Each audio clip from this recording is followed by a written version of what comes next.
chargé aujourd'hui, les chéris. Hein. Dans un instant, les amours, on aura Mylène. Tiens, Mylène qui va arriver. Parce que Mylène, on lui a... Vous allez voir l'histoire de Mylène. C'est une auditrice qui a porté plainte contre l'ARCOM. C'est une téléspectatrice, d'ailleurs, qui a porté plainte contre l'ARCOM, etc. Libération l'a appelée. Il y a Pure Média qui a fait un article. Et bien, forcément, encore une fois, ils étaient à côté. Elle viendra nous le dire dans un instant.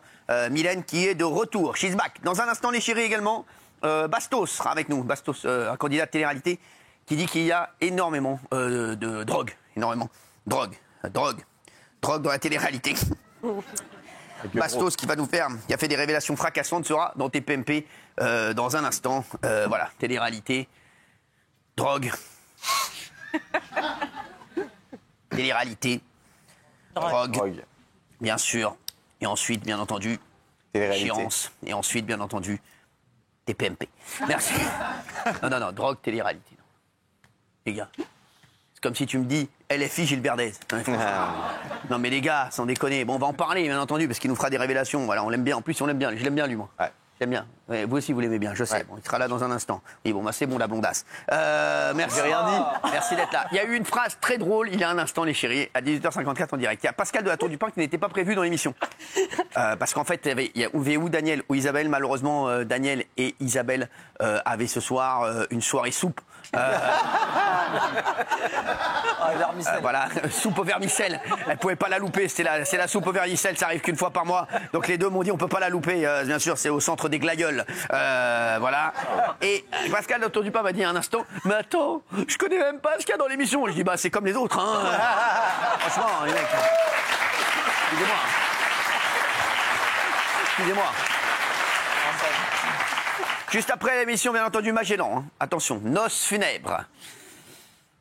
Je vous lirai le résumé dans un instant, vous allez voir. Non, ça va chauffer dans les Bermudas. Les chéris, les JO sont finis.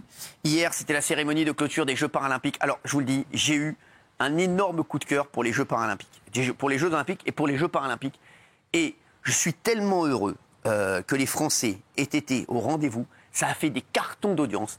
Et je me suis même demandé hier, je me suis dit, en vrai, pourquoi on ne retransmettrait pas plus des compétitions de cécifoot, voilà, des compétitions qu'on a pu voir pendant les Jeux Paralympiques. Ça a cartonné en audience. Voilà, les gens ont adoré. Et c'est vrai que, franchement, voilà, c'était... Donc bravo. Bravo d'ailleurs à France Télévisions quand même, franchement, parce qu'ils nous ont régalé. En vrai, ils ont joué le jeu hein, pour les JO. Et je vous le dis, bravo à France Télé, parce que les Jeux Paralympiques, ils les ont couverts. Ouais. Franchement, franchement, bravo à eux. Bravo.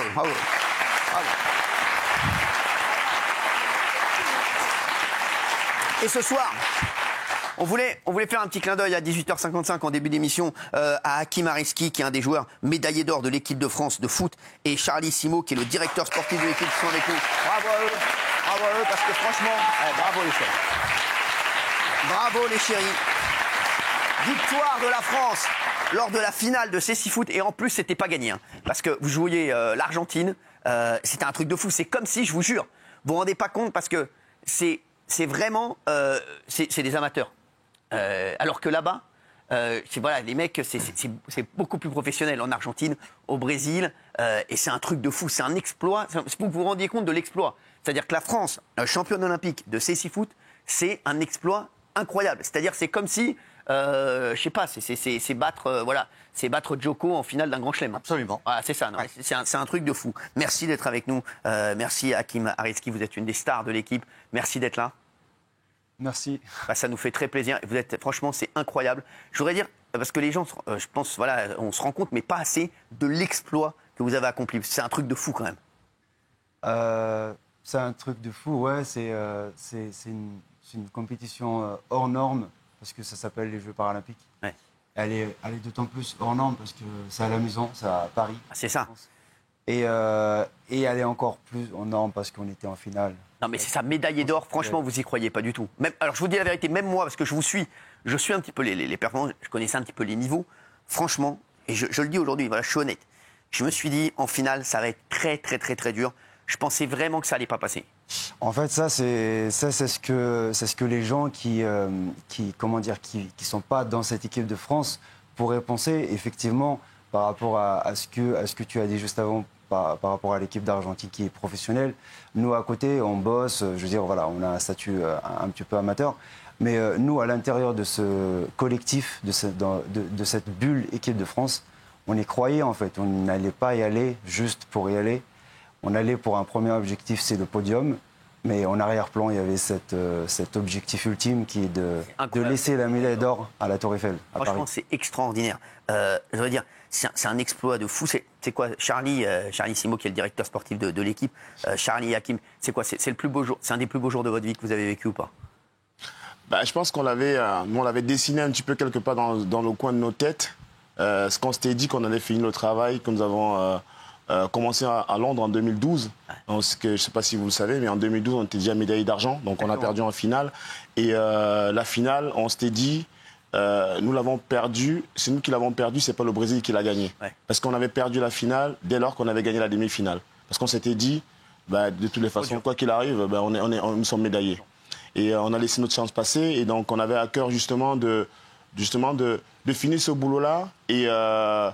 Et pour cela, il fallait travailler durement et en prenant en compte notre système socio-économique. Donc voilà, on savait bien que nous sommes le petit poussé en fait de la discipline dans le monde. Exactement. Mais on a un groupe humainement sain. On a travaillé. C'était une espèce de travail collectif avec les égos qui sont mis de côté et tout le monde qui essaye de donner le maximum de soi. Et ça n'a pas trompé, ça ne nous a pas trompé. Et la Dame de Fer était aussi là, était présente et nous a porté chance. Je dis, le Brésil avait gagné toutes les précédentes éditions. Ouais. C'est ça, le Brésil, ils ont perdu en demi-finale là, contre l'Argentine. Mais le Brésil gagne à chaque fois. C'est un truc de fou. Donc on pensait d'ailleurs que le Brésil allait être en finale. C'est l'Argentine qui s'est qualifiée, qui a battu le Brésil en demi-finale. Et ensuite, vous avez créé l'exploit. Alors, j'aurais bien voulu mettre les images, mais c'est 7 000 €, donc on va en parler. C'est plus sympa en plus qu'on soit ensemble. Je trouve que ça amène une chaleur humaine, voilà, qu'on n'a pas sur les images. Voilà, je le dis. Voilà, j'aurais très bien pu mettre les images. Voilà, mais voilà. Donc ils m'ont mis entre parenthèses, la vidéo coûte 7 000 €. On va continuer à discuter. Hakim et Charles, on va la revoir quand même. Non mais bien sûr. Non mais la transparence. Mais j'ai quand même l'impression qu'ils auraient aimé revoir le monsieur. Ouais. Nous aussi, on aimerait bien parce que pour l'émotion. Alors, je vais vous dire. Vous allez sur YouTube. Charles et Hakim, j'aimerais qu'on reparle de cet exploit. Non mais c'est vrai. Alors non mais est-ce que vous pouvez nous avoir des prix sur la vidéo? Vous avez ramené la médaille? Oui. Elle coûte beaucoup plus cher que 7 000 €. Ah oui, c'est vrai. La médaille, ouais, c'est vrai que c'est la médaille. On peut la voir, on peut voir la médaille. Ah, c'est bon. Ouais. Elle est belle. Ah ouais, elle est belle. Oh, elle est incroyable. Venez. Ah, ils l'ont. Venez, elle est magnifique. Ah ouais, elle est incroyable. Ah ouais. Ça, c'est de l'or, ça. On peut me la revendre? Oh non. Elle est très très belle. Hein. Franchement, alors j'ose pas la prendre parce que franchement c'est incroyable, très beau. Ah ouais non, c'est un souvenir de fou.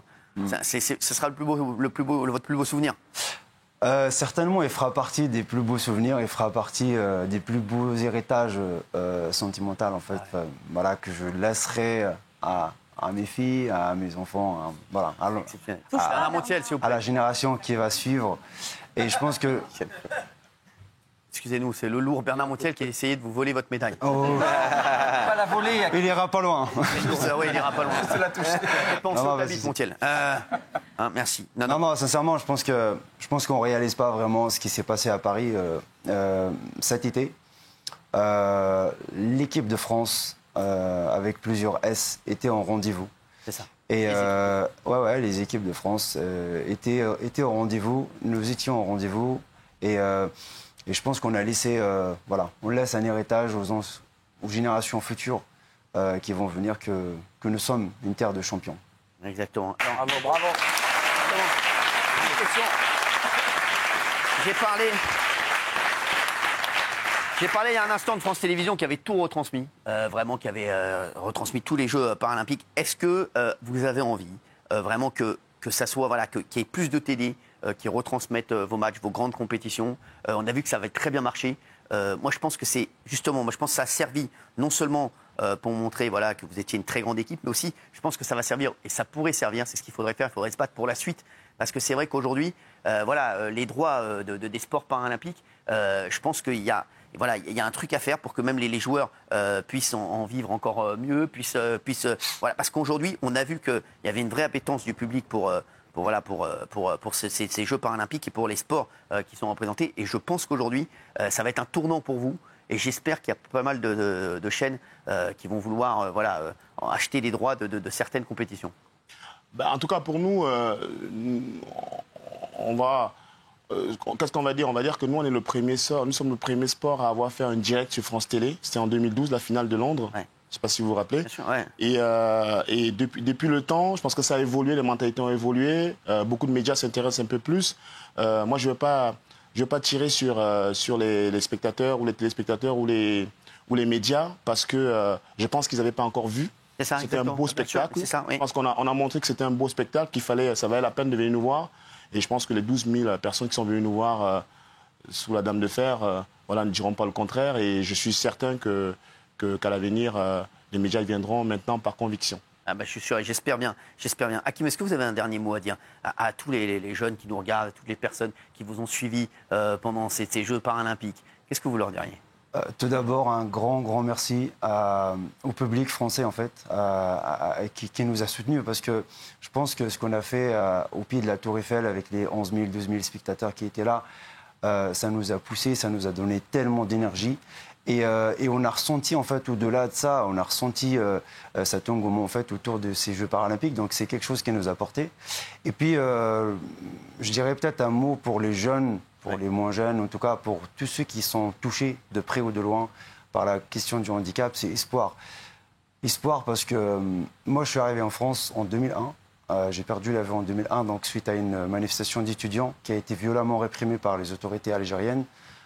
Donc j'ai reçu des balles explosives. Et en fait, arrivé en France, j'ai été sauvé par la France. Et le parcours est juste extraordinaire. Je ne me vante pas du tout, mais il est comme ça. C'était des opérations. Victoire de la France lors de la finale de Cécifoot. Et en plus, c'était pas gagné. Parce que vous jouiez l'Argentine. C'était un truc de fou. C'est comme si, je vous jure, vous vous rendez pas compte parce que c'est vraiment... c'est des amateurs. Alors que là-bas, voilà, les mecs, c'est beaucoup plus professionnel en Argentine, au Brésil. Et c'est un truc de fou. C'est un exploit. Vous vous rendiez compte de l'exploit. C'est-à-dire que la France, championne olympique de Cécifoot, c'est un exploit incroyable. C'est-à-dire, c'est comme si, je sais pas, c'est battre Djoko en finale d'un grand chelem. Absolument. Voilà, c'est ça. Ouais. C'est un truc de fou. Merci d'être avec nous. Merci Hakim Arizki, vous êtes une des stars de l'équipe. Merci d'être là. Merci. Ça nous fait très plaisir. Franchement, c'est incroyable. Je voudrais dire, parce que les gens, je pense, voilà, on se rend compte, mais pas assez de l'exploit que vous avez accompli. C'est un truc de fou quand même. C'est un truc de fou, ouais. C'est une compétition hors norme, parce que ça s'appelle les Jeux paralympiques. Ouais. Elle est d'autant plus hors norme parce que c'est à la maison, c'est à Paris. C'est ça. Et elle est encore plus hors norme parce qu'on était en finale. Non mais c'est ça, médaillé d'or, franchement vous y croyez pas du tout. Alors je vous dis la vérité, même moi, parce que je suis un petit peu les performances, je connaissais un petit peu les niveaux, franchement, et je le dis aujourd'hui, voilà, je suis honnête, je me suis dit en finale ça va être très très très très dur, je pensais vraiment que ça allait pas passer.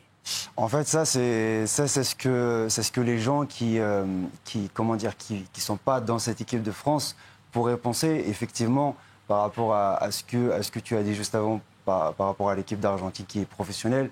Nous, à côté, on bosse. Je veux dire, voilà, on a un statut un petit peu amateur. Mais nous, à l'intérieur de ce collectif, de cette bulle équipe de France, on y croyait, en fait. On n'allait pas y aller juste pour y aller. On allait pour un premier objectif, c'est le podium. Mais en arrière-plan, il y avait cet objectif ultime qui est de laisser la médaille d'or à la Tour Eiffel, à Franchement, Paris. c'est extraordinaire. Je veux dire, c'est un exploit de fou. C'est quoi, Charlie Simo, qui est le directeur sportif de l'équipe, Charlie Hakim, c'est quoi, c'est le plus beau jour, c'est un des plus beaux jours de votre vie que vous avez vécu ou pas? Je pense qu'on l'avait dessiné un petit peu quelque part dans le coin de nos têtes. Ce qu'on s'était dit qu'on allait finir le travail que nous avons commencé à Londres en 2012. Parce que, je ne sais pas si vous le savez, mais en 2012, on était déjà médaillé d'argent. Donc on a perdu en finale. Et la finale, on s'était dit, nous l'avons perdu. C'est nous qui l'avons perdu, ce n'est pas le Brésil qui l'a gagné. Ouais. Parce qu'on avait perdu la finale dès lors qu'on avait gagné la demi-finale. Parce qu'on s'était dit, de toutes les façons, quoi qu'il arrive, nous sommes médaillés. Et on a laissé notre chance passer. Et donc on avait à cœur justement de justement de finir ce boulot-là. Et pour cela, il fallait travailler durement et en prenant en compte notre système socio-économique. Donc voilà, on savait bien que nous sommes le petit poussé en fait de la discipline dans le monde. Exactement. Mais on a un groupe humainement sain. On a travaillé. C'était une espèce de travail collectif avec les égos qui sont mis de côté et tout le monde qui essaye de donner le maximum de soi. Et ça n'a pas trompé, ça ne nous a pas trompé. Et la Dame de Fer était aussi là, était présente et nous a porté chance. Je dis, le Brésil avait gagné toutes les précédentes éditions. Ouais. C'est ça, le Brésil, ils ont perdu en demi-finale là, contre l'Argentine. Mais le Brésil gagne à chaque fois. C'est un truc de fou. Donc on pensait d'ailleurs que le Brésil allait être en finale. C'est l'Argentine qui s'est qualifiée, qui a battu le Brésil en demi-finale. Et ensuite, vous avez créé l'exploit. Alors, j'aurais bien voulu mettre les images, mais c'est 7 000 €, donc on va en parler. C'est plus sympa en plus qu'on soit ensemble. Je trouve que ça amène une chaleur humaine, voilà, qu'on n'a pas sur les images. Franchement, je le dis, non mais je le dis. Voilà, j'aurais très bien pu mettre les images, voilà, mais voilà. Donc ils m'ont mis entre parenthèses, la vidéo coûte 7 000 €. On va continuer à discuter. Hakim et Charles, on peut pas la revoir quand même. Non mais bien sûr. Non mais la transparence, la transparence. Hein. Mais j'ai quand même l'impression qu'ils auraient aimé revoir le Ouais, monsieur. c'est vrai. Ouais. Nous aussi, on aimerait bien, parce que pour l'émotion. Alors, je vais vous dire. Vous allez Charles, sur YouTube. Charles et Hakim, j'aimerais qu'on reparle de cet exploit. Non mais c'est vrai. Alors non mais est-ce que vous pouvez nous avoir des prix sur la vidéo éventuellement. Vous avez ramené la médaille? Oui. Elle coûte beaucoup plus cher que 7 000 €. Ah, c'est vrai. La médaille, ouais, c'est vrai que c'est la médaille. On peut la voir, Allez, on peut voir la médaille. Ah, c'est bon. Ouais. Ah ouais. Elle est belle. Ah ouais, elle est belle. Oh, elle est incroyable. Venez, venez. Ah, ils l'ont. Venez, elle est magnifique. Ah ouais, elle est incroyable. Ah ouais. Ça, c'est de l'or, ça. On peut me la revendre? Oh non. Elle est très très belle. Hein. Franchement, alors j'ose pas la prendre parce que franchement c'est incroyable, très beau. Ah ouais non, c'est un souvenir de fou. Hein. Ce sera votre plus beau souvenir. Certainement, il fera partie des plus beaux souvenirs, il fera partie des plus beaux héritages sentimentaux en fait, voilà, que je laisserai à mes filles, à mes enfants, voilà, Bernard Montiel, s'il vous à plaît. la génération qui va suivre. Et je pense que Excusez-nous, c'est le lourd Bernard Montiel qui a essayé de vous voler votre médaille. Pas la voler. il ira pas loin. Oui, il ira pas loin. C'est la touche. Pensez Non, au vas-y. David Montiel. Merci. Non, sincèrement, je pense qu'on réalise pas vraiment ce qui s'est passé à Paris cet été. L'équipe de France, avec plusieurs S, était en rendez-vous. C'est ça. Et les équipes de France étaient au rendez-vous. Nous étions au rendez-vous. Et je pense qu'on a laissé, on laisse un héritage aux générations futures qui vont venir que nous sommes une terre de champions. Exactement. Alors, Bravo. J'ai parlé il y a un instant de France Télévisions qui avait tout retransmis, vraiment qui avait retransmis tous les Jeux paralympiques. Est-ce que vous avez envie vraiment que ça soit, qu'il y ait plus de télé qui retransmettent vos matchs, vos grandes compétitions? On a vu que ça avait très bien marché. Moi, je pense que ça a servi non seulement pour montrer que vous étiez une très grande équipe, mais aussi, je pense que ça va servir, et ça pourrait servir, c'est ce qu'il faudrait faire, il faudrait se battre pour la suite. Parce que c'est vrai qu'aujourd'hui, les droits des sports paralympiques, je pense qu'il y a un truc à faire pour que même les joueurs puissent en vivre encore mieux, parce qu'aujourd'hui, on a vu qu'il y avait une vraie appétence du public pour ces Jeux paralympiques et pour les sports qui sont représentés. Et je pense qu'aujourd'hui, ça va être un tournant pour vous. Et j'espère qu'il y a pas mal de chaînes qui vont vouloir acheter les droits de certaines compétitions. En tout cas, pour nous, qu'est-ce qu'on va dire? On va dire que nous, nous sommes le premier sport à avoir fait un direct sur France Télé. C'était en 2012, la finale de Londres. Ouais. Je ne sais pas si vous vous rappelez. Bien sûr, ouais. Et depuis le temps, je pense que ça a évolué, les mentalités ont évolué. Beaucoup de médias s'intéressent un peu plus. Moi, je ne veux pas tirer sur les spectateurs ou les téléspectateurs ou les médias parce que je pense qu'ils n'avaient pas encore vu. C'était un exactement. beau spectacle. C'est ça, oui. Je pense qu'on a montré que c'était un beau spectacle, ça valait la peine de venir nous voir. Et je pense que les 12 000 personnes qui sont venues nous voir sous la Dame de Fer ne diront pas le contraire. Et je suis certain qu'à l'avenir, les médias viendront maintenant par conviction. Ah bah, je suis sûr et j'espère bien. Hakim, est-ce que vous avez un dernier mot à dire à tous les jeunes qui nous regardent, à toutes les personnes qui vous ont suivis pendant ces Jeux paralympiques? Qu'est-ce que vous leur diriez? Tout d'abord, un grand merci au public français, en fait, qui nous a soutenus. Parce que je pense que ce qu'on a fait au pied de la Tour Eiffel, avec les 11 000, 12 000 spectateurs qui étaient là, ça nous a poussé, ça nous a donné tellement d'énergie. Et on a ressenti, en fait, au-delà de ça, on a ressenti cet engouement, en fait, autour de ces Jeux paralympiques. Donc, c'est quelque chose qui nous a porté. Et puis, je dirais peut-être un mot pour les jeunes, pour les moins jeunes, en tout cas pour tous ceux qui sont touchés de près ou de loin par la question du handicap, c'est espoir. Espoir parce que moi, je suis arrivé en France en 2001. J'ai perdu la vie en 2001, donc suite à une manifestation d'étudiants qui a été violemment réprimée par les autorités algériennes. Donc j'ai reçu des balles explosives. Et en fait, arrivé en France, j'ai été sauvé par la France. Et le parcours est juste extraordinaire. Je ne me vante pas du tout, mais il est comme ça. C'était des opérations, de la rééducation. La France m'a offert en fait cette deuxième chance, cette renaissance finalement. Et avec le travail, avec les moyens qui sont mis en place, on arrive quand même à faire des choses. Ce pied-là, qui mon pied droit en fait, avec lequel j'ai marqué le penalty sur la séance des tirs au but, il a failli être amputé en 2001 et la France l'a sauvé. Donc merci beaucoup. Bravo à tous. Merci, très beau témoignage, vraiment.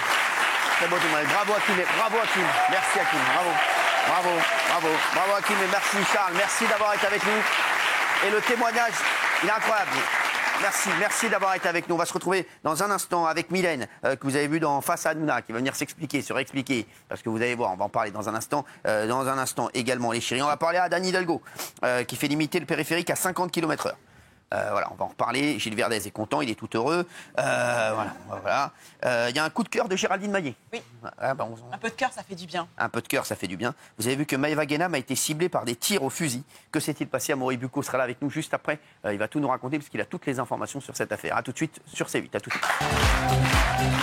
Merci d'être avec nous. Il est 19h12. On est en direct sur C8 et c'est...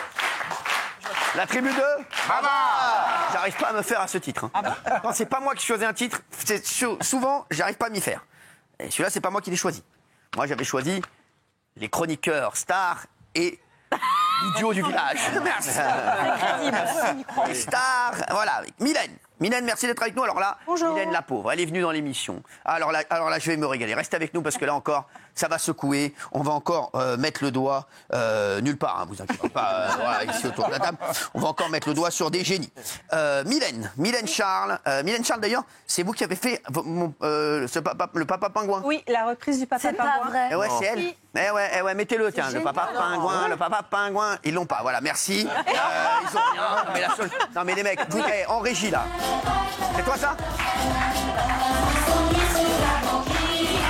Regardez. Et apparemment, elle repart tout de suite. Hein, et apparemment, il lui a prêté son blouson, le pingouin. Merci Mylène. Donc voilà, Mylène que je ne connaissais absolument pas. On avait fait une photo ensemble apparemment sur le plateau, parce que ça a été ressorti. Oui, bien sûr, mais longtemps. En fait, j'ai accompagné les Kids United première génération. Et c'était une fraction. Attends, ils ont 42 ans. Ouais.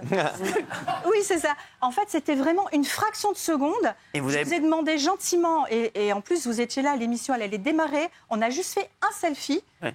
Et je ne savais pas qui vous étiez. Non, parce que moi non plus. Les journalistes, en fait, comme il y a voilà, bon, je vais dire, un génie encore, voilà, sur Pure Média, chez ce site, voilà, qui est peu vu, mais Mylène Charles, la téléspectatrice en colère de Cyril Hanouna et C8, qui affirme avoir porté plainte contre l'Arcom, n'est pas une inconnue du groupe Canal+. Donc il a fait tourner un article, ils l'ont mis en une, voilà, pour vous dire qu'ils n'ont rien à raconter. Voilà, mais eux, c'est des journalistes, ça pour vous dire que c'est des journalistes. Donc Mylène, vous étiez venue dans Face à Hanouna, c'était samedi, et on va revenir sur cette affaire, parce qu'après, tout le monde a dit qu'on se connaissait, que vous connaissiez le groupe.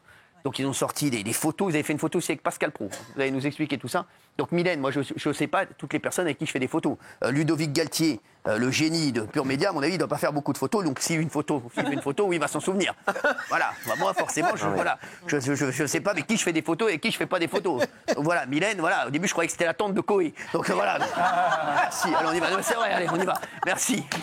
La mère des questions, pas en temps normal, qu'on me dise ce que je peux faire, ce que je peux dire.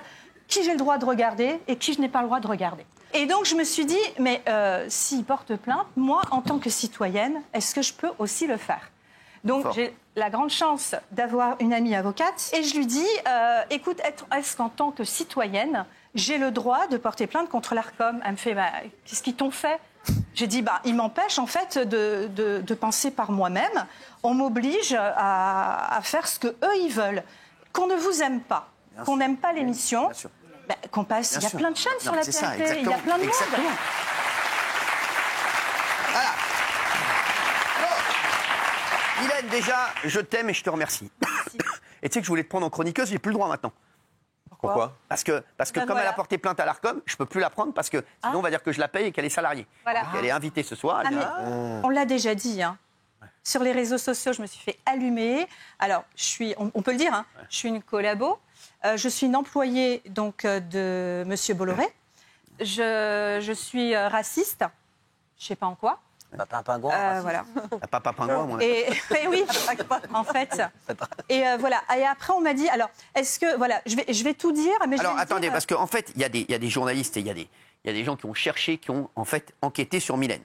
Voilà. Et derrière, ils ont vu que Mylène avait fait, par exemple, Mylène, on peut voir, s'il vous plaît, on peut avoir, elle avait fait des photos, vous aviez fait une photo avec Pascal Praud sur le plateau de CNews. Donc voilà, donc il y a cette photo qui est ressortie. Donc, donc Mylène, apparemment, travaillait pour CNews. Donc, expliquez-nous, non mais... Eh bien non, parce qu'en fait, j'ai un ami qui est donc, vous le connaissez très bien, c'est Fabien Lecoeuvre. Big Glaoui. Oui. Mais très bien. Voilà. Là, le vendredi. Il m'a demandé en fait gentiment de venir sur 3 émissions pour le maquiller. Oui. Et elle se tourne sur CNews. Bon. Et je suis en loge, je vois passer Pascal Praud. Après, une photo. C'est son anniversaire aujourd'hui en plus. Bon anniversaire, mon Pascalou. Joyeux anniversaire. En plus, il a un charme fou. Il est super beau. C'est votre style. Je veux dire, je vais quand même pas. Là, il se passait un truc. Là, je sentais qu'il se passait un truc. Ouais. Je connais mon Pascal. Vous êtes son style. Et donc, je me suis dit, je vais lui demander un selfie, tout simplement. Ah oui. Donc, je fais un selfie et puis, du coup, je suis employée Bolloré. Faut arrêter avec les selfies. Et donc, voilà. Et donc, je vais vous lire l'article de ce génie, Ludovic Galtier-Lauré. Il a un nom beaucoup plus long que son CV. Les chéris. Mylène Charles, donc présentée par Cyril Hanouna comme une téléspectatrice de C8 en colère, a témoigné dans Face à Hanouna. Autre émission, même sommaire, pour la première fois, voilà. Donc déjà, il nous aime bien. Autre émission, mais même sommaire. Pour la première de Touche pas de Face à Hanouna, déclinaison le week-end de Touche pas en World, Cyril Hanouna a recueilli le samedi 7 la parole de Mylène Charles. C'est vous. Présentée comme une téléspectatrice de C8 en colère. Bah oui, vous êtes en colère, et oui, vous êtes une téléspectatrice. Elle a décidé de porter plainte contre l'Arcom. Et donc, il dit... Selon les photos qu'elle a elle-même relayées ces derniers mois sur son compte Facebook, Mylène Charles pose sur le plateau de CNews et apparaît dans les couloirs du Canal 16, à proximité de Pascal Praud. Non mais les mecs, non mais regardez, ça c'est un journaliste ça. Non mais le plus ça c'est un journaliste ça. Parce que Mylène est maquilleuse, tout simplement. Ah bien sûr, et en plus vous n'étiez pas payé par CNews. Non, absolument pas. Vous étiez payé par Big Glaoui. Absolument. Et ce matin, le journaliste, quand le jour Libération. dit Libération. Au moins il a fait son travail, il vous a appelé, etc. Ah, oui. Bravo à lui. C'est bien déjà. Au moins il a fait son travail, bravo. Rectifier. Bravo au journaliste de Libération qui a rectifié, bravo à lui. Ah oui, on dit quand c'est bien, on dit bravo au journaliste de Libération. Ah oui. Qui a rectifié. Très sympa. Ouais, il était très sympa. Et je voulais que je vous dise, j'ai dit vous voyez, Libération, ils ont... été honnête. Exactement, il a été honnête, il a dit, voilà, l'autre par contre, l'autre de Pure Média, mais bon, ça, c'est pas possible. Parce qu'il fait, je sais pas comment il s'appelle. Surtout, il pense que c'est l'info du siècle, quoi. Il pense qu'il va avoir le Pulitzer. Il pense qu'il va avoir le Pulitzer pour ça. Mais pardon, c'est zéro info. Il faut qu'il rende sa carte de presse parce que c'est une non-info. C'est-à-dire que tous les gens qui sont dans le public là sont des employés de Cyril Hanouna, de C8, du groupe Canal. C'est n'importe quoi. Il faut qu'ils fassent leur taf, les mecs. Il a fait du clic comme ça. Bah oui, mais ils sont journalistes. Mais bon, tu peux pas écrire n'importe quoi au bout d'un moment. Ou alors tu fais un démenti tout de suite et tu t'excuses. Et Libération, pourquoi ils ont appelé? Parce qu'ils se sont plantés sur votre auditeur sur Europe 1 qui pensait être un faux auditeur. Donc là, ils ont bien fait leur travail. Et lui, il a repris le faux auditeur sur Europe 1 qui était un faux auditeur aussi. Donc il a lui Ludovic, je sais pas comment il s'appelle. Il y a un truc que je comprends pas, c'est à quel moment ils vont penser qu'on va faire des erreurs comme ça. Enfin, on n'est pas assez bête pour prendre des gens qui seraient déjà sur Internet et qui, ce serait de la folie de notre part en fait. Donc ils pensent qu'on est assez bête pour aller prendre des fausses personnes. Ils vérifient tout ce qu'on fait. Bientôt ils vont se mettre dans le nez, ils vont mettre le nez dans le style de Big Glaoui pour dire que ça va leur faire quelque chose, les journalistes. Là, on les reverra plus. Hein. Ils vont perdre la lumière un petit peu plus tôt. Gilles Verdel. En fait, il suffit de regarder le titre en gras derrière Cyril. Cyril Hanouna, C8, Mylène Charles aujourd'hui, Arcom, Canal+, c'est des centaines de milliers, voire des millions de clics. En fait, tout est fait pour cliquer. Et si c'est pas vrai, pour eux, c'est pas très grave, ça sera oublié le soir ou le lendemain matin, etc. Donc c'est un système très pervers, puisqu'il y a un effet d'entraînement. On va mettre Cyril Hanouna, à la limite, peu importe ce qu'on met dedans, ça va faire 1 million. Donc derrière, tu as la pub qui vient, le site est référencé. Il y a un pote journaliste qui me dit comprends une chose simple.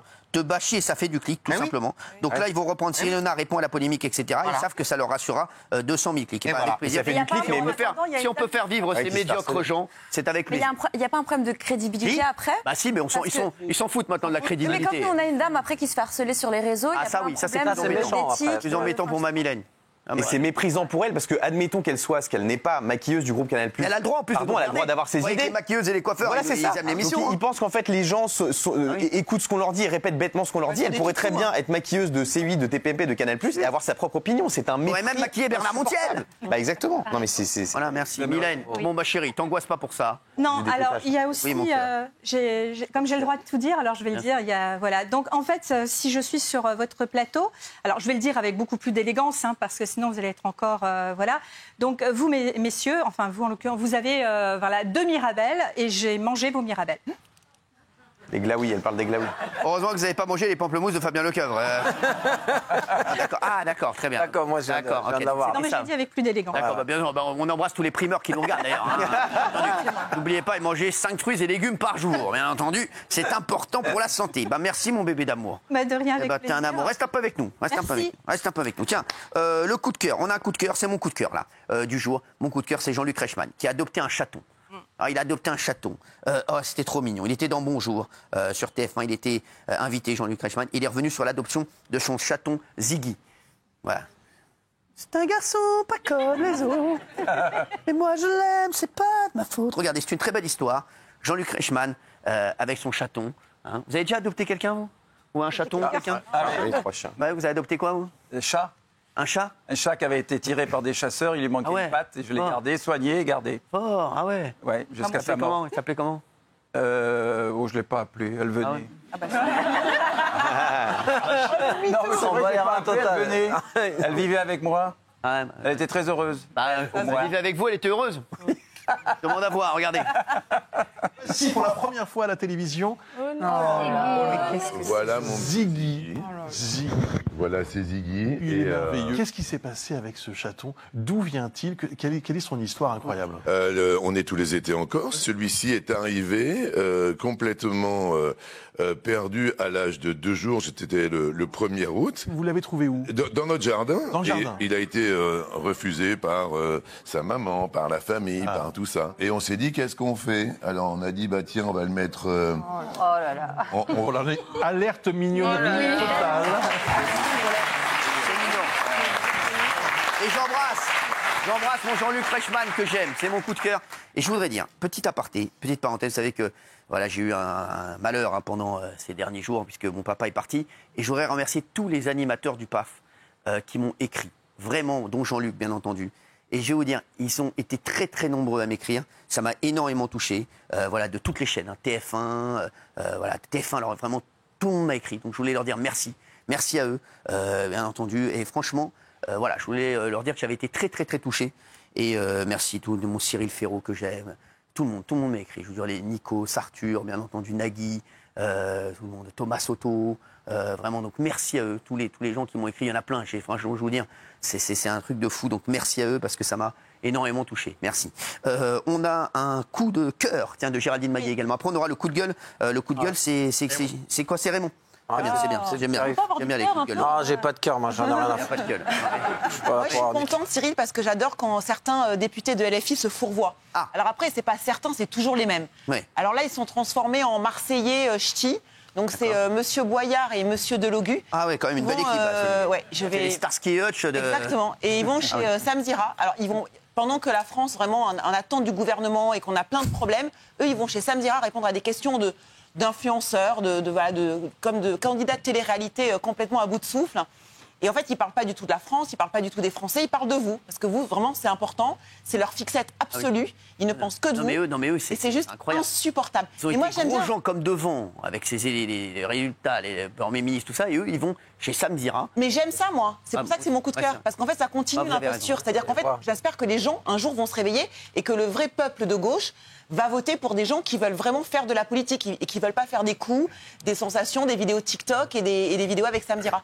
C'est juste pathétique, leur vidéo est pathétique, tout ce qu'ils disent, c'est pas tout. Je crois qu'on n'a même pas envie de les voir, hein, franchement, les mecs. Moi, il y a un truc qui me fait de la peine, malgré tout, dans ce qu'ils disent, c'est qu'ils disent que nous, ici, on fait, on est sorte de toutou et on fait le jeu de l'extrême droite et que, en fait, on instrumentalise le public. Mais je trouve qu'ils prennent les électeurs pour des débiles, en fait. Exactement. Comme si les téléspectateurs... Alors ça, on va juste mettre cette insulte, cet extrait. Quand il a affirmé Sébastien Delogu. Alors Sébastien Delogu, je sais pas, à mon avis, il faut qu'il calcule son QI. À mon avis, il doit être à 22. Non mais sérieux, c'est un truc de fou. C'est quand même incroyable qu'il soit... Le week-end, 22 le week-end. C'est incroyable, Sébastien Delogu. Franchement, limite, moi, il me fait de la peine, Sébastien Delogu. Je vous jure que c'est vrai, parce que c'est quand même... Gilles, vos amis, c'est quand même quelque chose. Mes amis, hein. Regardez, sur le public. Cyril Hanouna, lui, qu'est-ce qu'on va lui dire à lui? Il fait rire des gens qui sont, pour la plupart, même pas intelligents. Donc c'est compliqué. Les gens qui regardent Cyril Hanouna, je pense pas qu'ils ont la responsabilité de dire qu'il fait changer le pays ou il fait évoluer la société dans le bon sens. Donc je pense qu'il faudrait quand même que ces gens-là réfléchissent. C'est pas une manière de les mépriser, c'est une manière de dire ils sont pas responsables aussi. Le fait de rien que de le regarder, normalement, on devrait le boycotter, ce mec. C'est terminé. Alors, ceux qu'on devait boycotter, je pense que c'est plutôt eux, parce que c'est vrai que c'est catastrophique. D'ailleurs, on a vu leur manifestation, ils ont fait 20 000 personnes. Et Louis Boyard à côté, on voit toute l'intelligence de Louis Boyard à côté.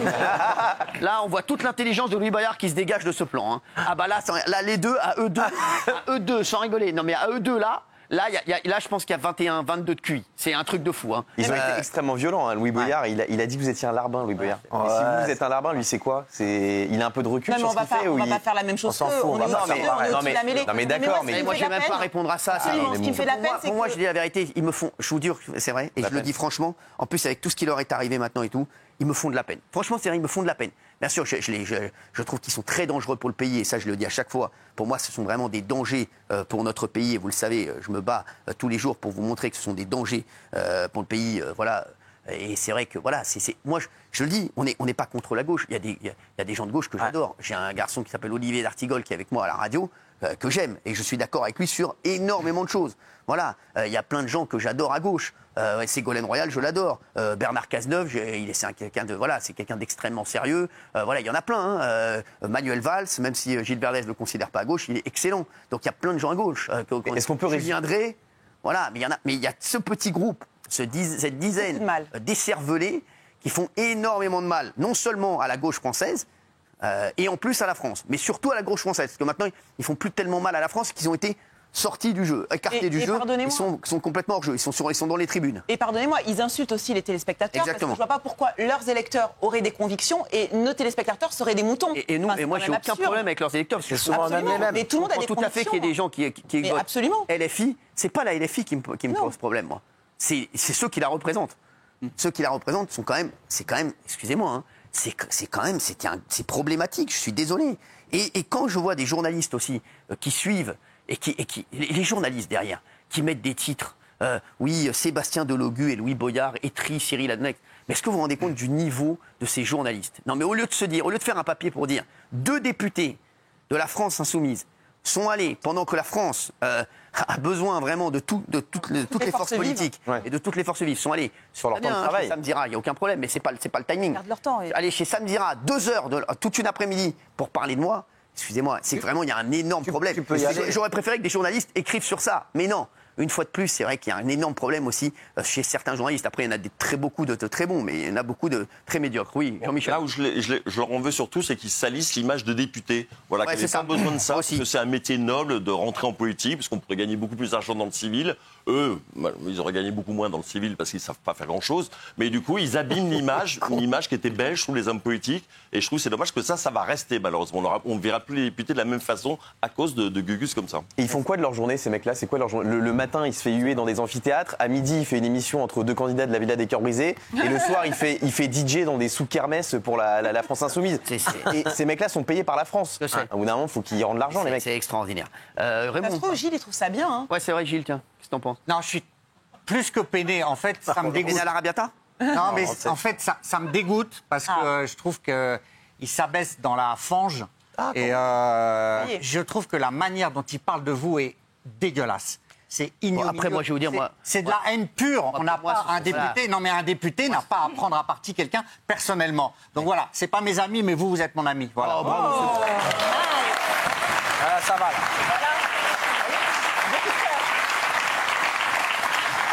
C'est un beau coup de cœur, hein, Gilles. Coup de cœur. Franchement, je vais aller manger avec vous et Fatou ce soir. Ça me fait plaisir, mon Gilou.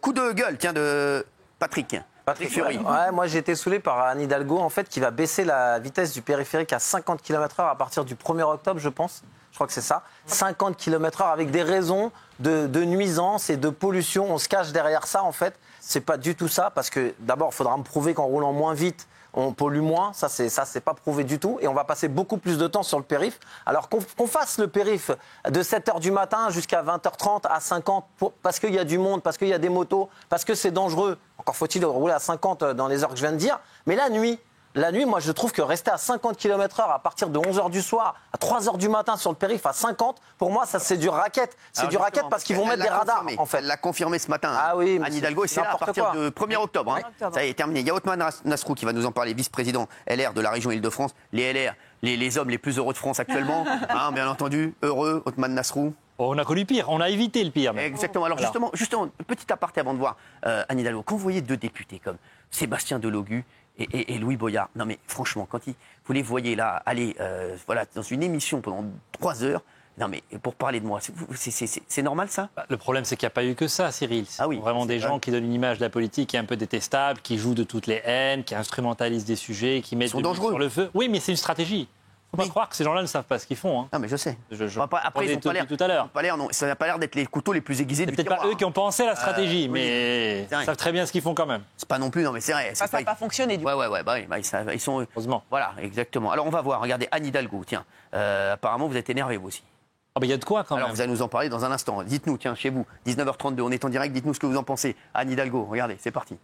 Oui, pour les 50 km/h, ça relève de ma décision, ça sera au 1er octobre. Là, au 1er octobre, le périph' passe à 50 km/h. Vous savez, on y travaille depuis 2018, donc c'est pas un sujet nouveau. On a des votes au Conseil de Paris sur le sujet, d'ailleurs très unanime dès 2018. C'était d'ailleurs les centristes, l'ancien président Éric Azière du groupe UDI Modem qui avait porté tout un travail qui avait amené à l'unanimité du Conseil de Paris, c'était en 2018.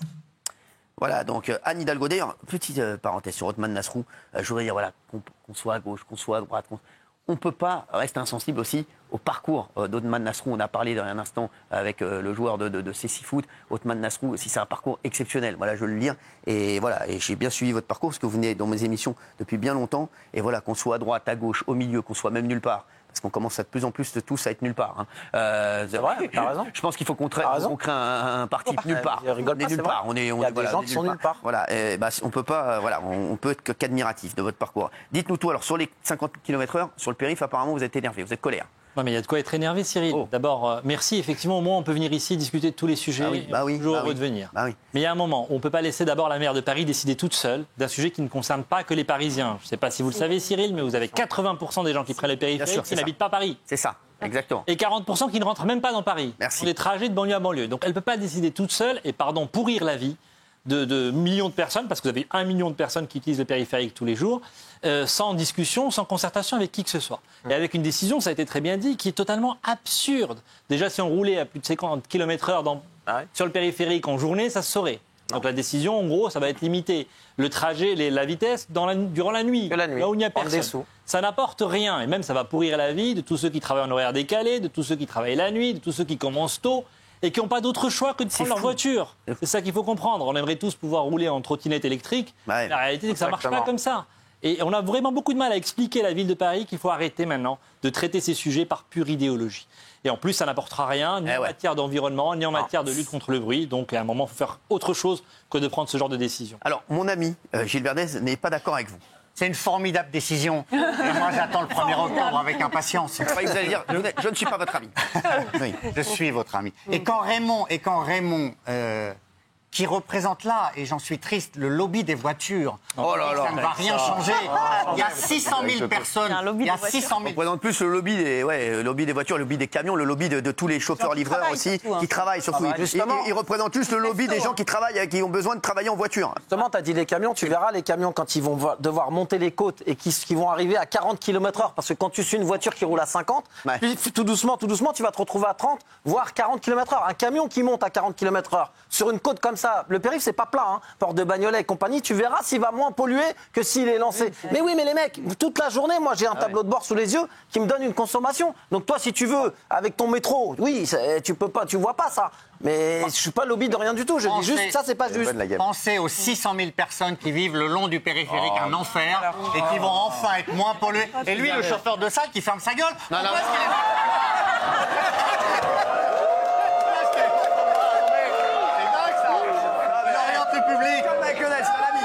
Ouais, je te le dis, tu te calmes. C'est Lionel. Ok, d'accord. C'est un ami aussi. Bon. Bon. Donc, c'est inadmissible que ces gens souffrent depuis des dizaines d'années. Le périphérique, c'est le domaine exclusif de Mme Hidalgo. Bravo à elle. Mais non, il faut plus que ce soit le domaine exclusif de Mme Hidalgo. Ça ne changera rien pour ces gens-là. En matière de bruit, on va gagner 2 à 3 décibels de moins. Même pas sûr. Il y a d'autres solutions. Hein. Moi, je vous propose autre chose, Gilles Verdez. On pourrait faire des enrobés phoniques, c'est-à-dire changer le revêtement du périphérique. Oui. Alors, ça a un coût. Peut-être que la ville de Paris n'a plus d'argent parce qu'elle a été ruinée par la gestion de Mme Hidalgo, c'est la vérité. Mais en l'occurrence, et je vais même vous dire, nous, à la région, avec Valérie Pécresse, on est prêt à payer la moitié. Voilà. Bravo. Ça, c'est plus intelligent. Et là, on baisse le bruit, on le divise par 5. Ça, c'est une vraie solution. Mais limiter la vitesse, ça ne va rien apporter en matière de qualité de l'air. Il n'y a aucune étude qui le prouve. Aucune. D'ailleurs, la ville de Paris n'en produit aucune. Ils n'ont pas fait d'études. Donc, on ne mesure pas les conséquences de cette décision. C'est une très mauvaise idée, c'est la réalité. Jean-Michel Maire. Non, Gilles, il m'énerve parce que c'est un homme intelligent au demeurant. Et dès qu'il ouvre la bouche, il est bête comme ses pieds. Et là, il nous parle des gens qui habitent aux abords du périphérique et qui sont, du coup, impactés par la pollution du périphérique. Oui, la pollution. Le bruit. Tu parles comme si la ville de Paris était sous une cloche à fromage et qu'il n'y avait pas d'air. Il y a un vent de 17 km/h en moyenne qui passe au-dessus de Paris. Donc la pollution qui est au-dessus du périph', une minute après, elle est à 500 mètres du périph'. Donc c'est pas une question des gens qui habitent sur le périphérique. La pollution, ça concerne à la limite toute la région de France. Ça ne concerne pas le périphérique. Je dis n'importe quoi.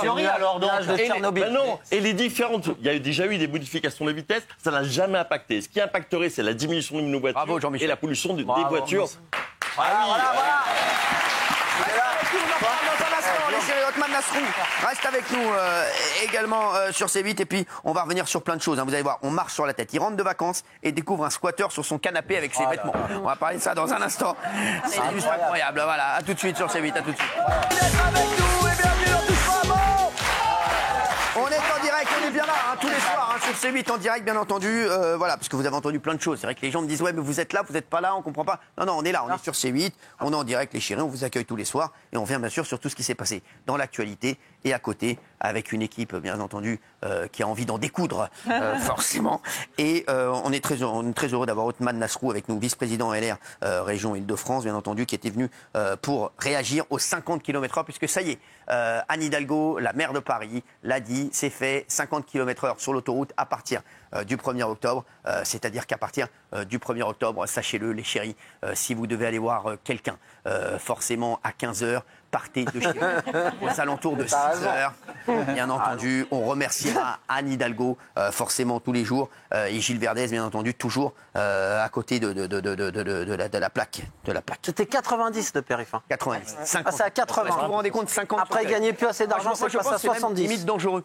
Mais je l'avais dit, moi. Franchement, vrai ou pas? J'avais dit avec les camions étrangers, on verra. Attention. Après, j'avais critiqué les JO et les JO, ça s'est super bien passé. Mais moi, les JO, j'avais dit alors, ça se trouve, le 50, ça va être les JO, ça s'est bien passé pour tout le monde. Ça s'est pas bien passé pour tout le monde. Il y a des restaurateurs ici. Ah oui. Voilà. Après, les JO, c'est très bien passé parce que, forcément, Valérie Pécresse a fait le boulot. Oui. Gérald Darmanin, exceptionnel. Tony Estanguet, exceptionnel. Et Anne Hidalgo. L'a fait. Anne Hidalgo l'a fait. Elle l'a fait. Après, il a quand même été prouvé. Il y avait eu un sondage comme quoi c'était plus dangereux de regarder le compteur H24 que de regarder la route. Parce que les gens sont stressés, ils regardent le compteur, ils regardent plus la route. Ah voilà, parce que Gilles Verdez, il a les moyens de se payer une voiture avec limitation de vitesse. Il n'a pas besoin de le regarder. Bravo Gilles Verdez. Merci Gilles Verdez, l'aristocratie française. Merci Gilles Verdez. Ça s'appelle le métro ligne 4. Ah bah c'est pour ça que t'es pour. Il y a des éléments lui au moins. Merci Othman. Encore une fois, je veux le redire. dire, hein, c'est une décision totalement absurde, c'est de la folie pure, ça ne va rien arranger. Et la ville de Paris a pris cette décision, il n'y a pas une étude. Moi, je ne comprends pas comment on peut vivre dans un pays où vous avez des élus qui gèrent des enjeux extrêmement importants et qui prennent des décisions sans avoir fait une étude pour voir les conséquences. Ce que ça va changer en termes de trafic. Je vous rappelle qu'il y a 6 autoroutes qui arrivent sur le périphérique. Du coup, on va faire quoi? On va déplacer la pollution, si je comprends bien. Et tout ça, sans études, sans travail sérieux, sans concertation, on arrive. Et puis, pour des raisons idéologiques, on décide, comme si la ville appartenait à Madame Hidalgo. Paris n'appartient pas à Madame Hidalgo, le périphérique non plus. Et donc, ça, c'est un vrai problème. Et je vais le redire encore une fois, il y a d'autres solutions qu'on est prêts à mettre en place. Mais il faut arrêter maintenant cette façon de faire parce que c'est insupportable et ça pourrit la vie de beaucoup de Français.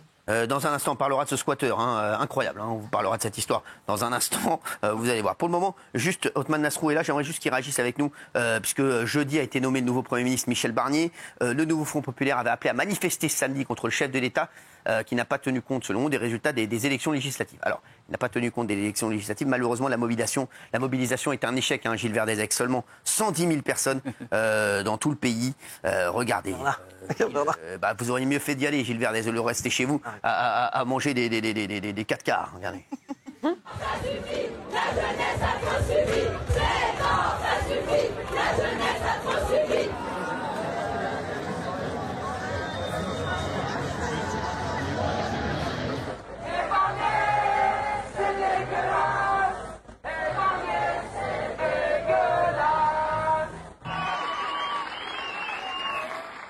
Alors, l'image qui a fait plus d'1 million de vues sur les réseaux sociaux, c'est cette femme qui brûle sa carte d'électeur. Là, c'était un grand moment. C'est ça qui a marqué, c'est le seul truc qui a marqué la manifestation de samedi. Gainsbourg sort de ce corps. Alors, qu'on soit d'accord avec elle ou pas, il y a beaucoup de gens qui pensent comme cette dame. On ne va pas raconter d'histoire non plus. Voilà, Gilles Verdez, échec la manifestation. Non, je ne suis pas d'accord avec vous. Arrêtez, Gilles, arrêtez. Dites-la. Après, Gilles, vous n'êtes pas crédible. C'est un échec, excusez-moi. 110 000, ce sont les chiffres officiels. 300 000 selon les organisateurs. Ouais, bien sûr. Et selon ma mère, ils étaient 3 millions. Arrêtez. Et je dirais, Cyril, que peu importe le nombre. C'était une manifestation morale. Et en fait, quand vous voyez... Je finis ma phrase. Moi, je comprends cette dame, à la limite. Moi aussi. Je vais vous expliquer. Je n'aurais pas fait le geste. Mais la manifestation, au départ, est organisée par les jeunes. Les jeunes ont appelé à manifester. Et moi, il y a plein de jeunes auxquels j'ai dit « Allez voter, c'est important ». Et tous ces jeunes, aujourd'hui, ils vous disent « Mais j'ai voté pour quoi ?» J'ai voté, et puis on ne nous écoute pas, les élections n'ont servi à rien. Donc voilà, je trouve que cette manifestation, elle a pour objet moral de montrer aux jeunes on est encore là, il faut se mobiliser. C'est pas parce que là, la gauche n'a pas été entendue qu'elle ne le sera pas une autre fois. Oui, mais attendez, toi, le camp du bien, Gilles, à chaque fois, tu dis oui, les jeunes, mais tu sais qu'il y a aussi beaucoup de jeunes du Rassemblement national qui ont voté. J'en connais peu. Il y en a énormément, contrairement à ce que tu penses. Et qui pensent qu'ils ont été spoilés aussi entre le premier tour et le deuxième tour aussi par des magouilles aussi dégueulasses. Donc à ce moment-là, tout le monde peut brûler sa carte d'électeur. De toute façon, tout le monde. Moi, je parlais de la manifestation ici, là, celle-là. Est-ce que tu penses qu'elle constitue un élan? Tu penses qu'il va y en avoir tous les week-ends? C'est juste un... Le seul élan, c'est quand Gilles Verdez va se coucher à côté de Fatou. Merci. Il n'y a aucun élan. C'est juste une chose, il ne faut quand même pas qu'on se raconte d'histoire. Ils n'ont pas gagné l'élection législative, parce que là, les gens font comme ils avaient gagné. C'est ça. Ils ne sont pas arrivés en tête en nombre de voix. Ils ne sont pas arrivés en tête en nombre de voix et ils n'ont pas la majorité absolue. Donc, quand vous terminez en tête, vous n'avez pas gagné. Mais non, non, mais ils n'ont pas... Bon, après, ils n'ont pas la majorité absolue. Ils sont premiers maintenant. Voilà. C'est 4 partis qui s'additionnent. Eux, c'est les... Alors, Othmane, on dit la vérité. Les Républicains, comme on dit, vous avez une embellie incroyable, c'est exceptionnel. Les derniers seront les premiers. Cyril, le centre de gravité politique du pays aujourd'hui, il n'est pas à gauche. Oui. C'est pas vrai. Les gens ont besoin d'ordre, bien sûr, mais quand même, envie de maîtrise des flux migratoires. C'est une embellie exceptionnelle. Non, on a des gens de qualité dans notre famille politique. Ça fait longtemps qu'on essaie de nous les piquer. J'invite à la maison. Non, mais c'est vrai que là, voilà. Après. Moi, comme je l'ai dit, je l'ai tweeté dès le soir. Et même, il y a des journalistes qui ont dit Cyril Hanouna n'avoue pas la victoire. J'ai dit personne. J'ai dit c'est l'école des fans, personne n'a gagné. J'ai raison. Aujourd'hui, j'ai raison, personne n'a gagné. Voilà. Non, mais vous vous rendez compte qu'ils essaient déjà de foutre le bordel à 2 jours de sa nomination. Non, mais vraiment, ça prouve qu'il cherche que le chaos. Il a même fait aucune déclaration. Monsieur Barnier, il n'a encore rien dit, rien fait. Et hop, les gens manifestent déjà. Attendez un peu. Mais c'est pour le résultat des élections. Attendez un peu. Non, mais voilà, ça n'a rien à voir. Tiens, Raphaël Arnaud, le député LFI fait polémique en comparant le voile religieux et le rouge à lèvres. Regardez, c'était sur Sud Radio. Est-ce que le port du voile, c'est féministe? Enfin, je suis désolé. Mais allez-y, Raphaël Arnaud, allez-y. Ça n'a aucun sens de poser la question comme ça. Vous savez pourquoi c'est comme si je vous disais, Monsieur Jean-Jacques Bourdin, est-ce que le rouge à lèvres est féministe? Non, je vous explique. Ça veut rien dire. Alors, ça vous choque, ça? C'est choquant parce qu'il n'a aucun argument, en fait. C'est aucun argument. La question, elle est très intéressante. Est-ce que le voile est féministe? Il y en a qui pensent que non.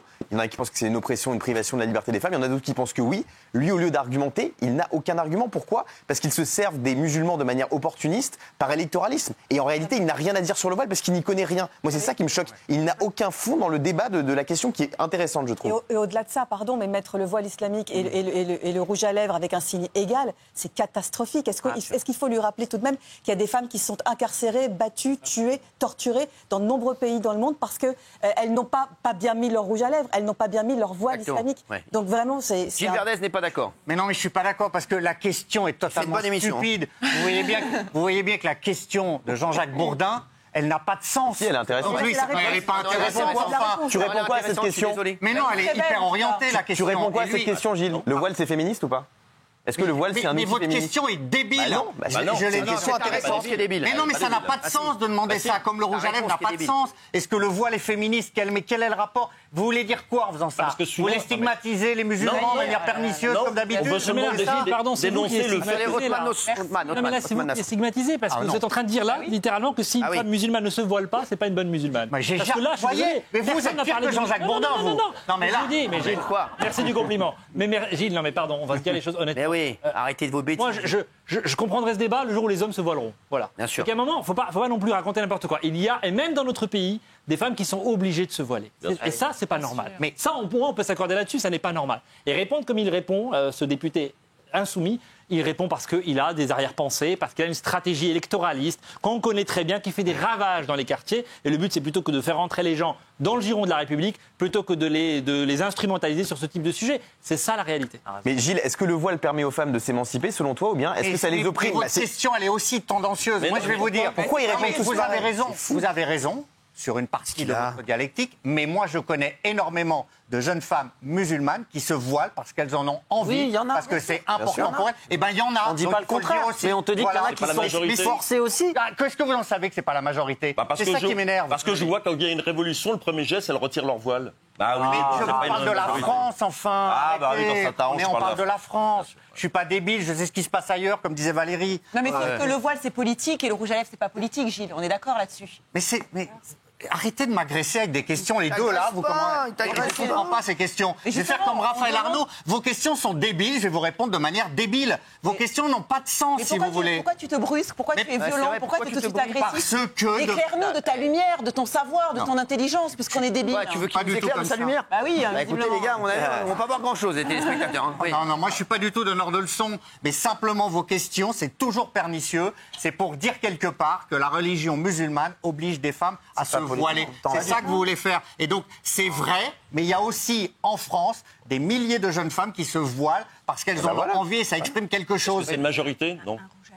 Mais le voile, c'est pas politique tout le temps. Jean-Michel, le voile n'est pas politique tout le temps. Il y en a qui se voilent parce qu'ils ont envie de se voiler par rapport à la religion. C'est pas politique tout le temps. Maintenant, la grosse connerie de comparer du rouge à lèvres avec du voile, moi, ça me fait honte que des mecs comme ça soient élus de la soient députés, soient élus de la République. C'est-à-dire que ces mecs-là, on les paye. C'est-à-dire que comme si moi, demain, je me présentais, on va payer un débile comme moi pour raconter des conneries comme ça. Parce que ça, c'est une véritable connerie. La politique, c'est sérieux. On a mis des mecs comme ça au pouvoir. Genre, je sais même pas comment on les a élus députés, je sais même pas les gens comment ils ont été. Et je vais revenir sur le défilé, 110 000 personnes. Ils ont fait leur électorat, ils ont fait campagne. Vous avez vu les gens au défilé? J'ai pas vu beaucoup de gens à qui ils ont fait campagne pour eux. J'ai pas vu beaucoup de mixité. Moi, quand je regarde le défilé, je vois pas beaucoup de mixité. Je vois pratiquement que des hommes blancs et des femmes blanches. Je vois que de ça. Donc il faut qu'ils se réveillent aussi. Ils en ont rien à foutre, les gens de leur parti politique. 110 000 personnes. Alors quand on voit des mecs comme ça qui te racontent des conneries, le voile c'est comme le rouge à lèvres, on envoie à des débats là où on vient d'entendre, le voile c'est politique. C'est que c'est à cause des mecs comme ça. On est en train de s'énerver nous entre nous, alors qu'on sait très bien que le voile il n'est pas politique. Non, il n'est pas tout le temps politique le voile, c'est pas vrai. Il peut être aussi. C'est pas vrai. Des fois il est de conviction. Mais il y a des jeunes femmes qui ont envie de mettre le voile. Et à cause de ces gens-là, on mélange tout. Voilà, exactement. C'est ce genre-là qui font énormément de mal, Gilles. C'est toi qui. Non, moi je mélange pas. J'ai des images. Moi je les vois les images. Regarde. Jean-Michel Maire, qu'est-ce qui se passe?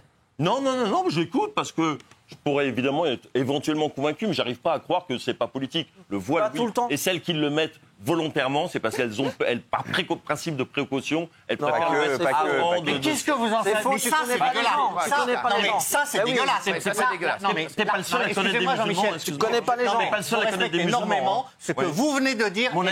Il connaît pas les musulmans. Mon ex est des musulmanes, je connais. Laissez-moi finir ma phrase. Mais alors, ça veut rien dire. Non, il fait croire que c'est le seul à connaître des musulmans. Même pas fini ma phrase.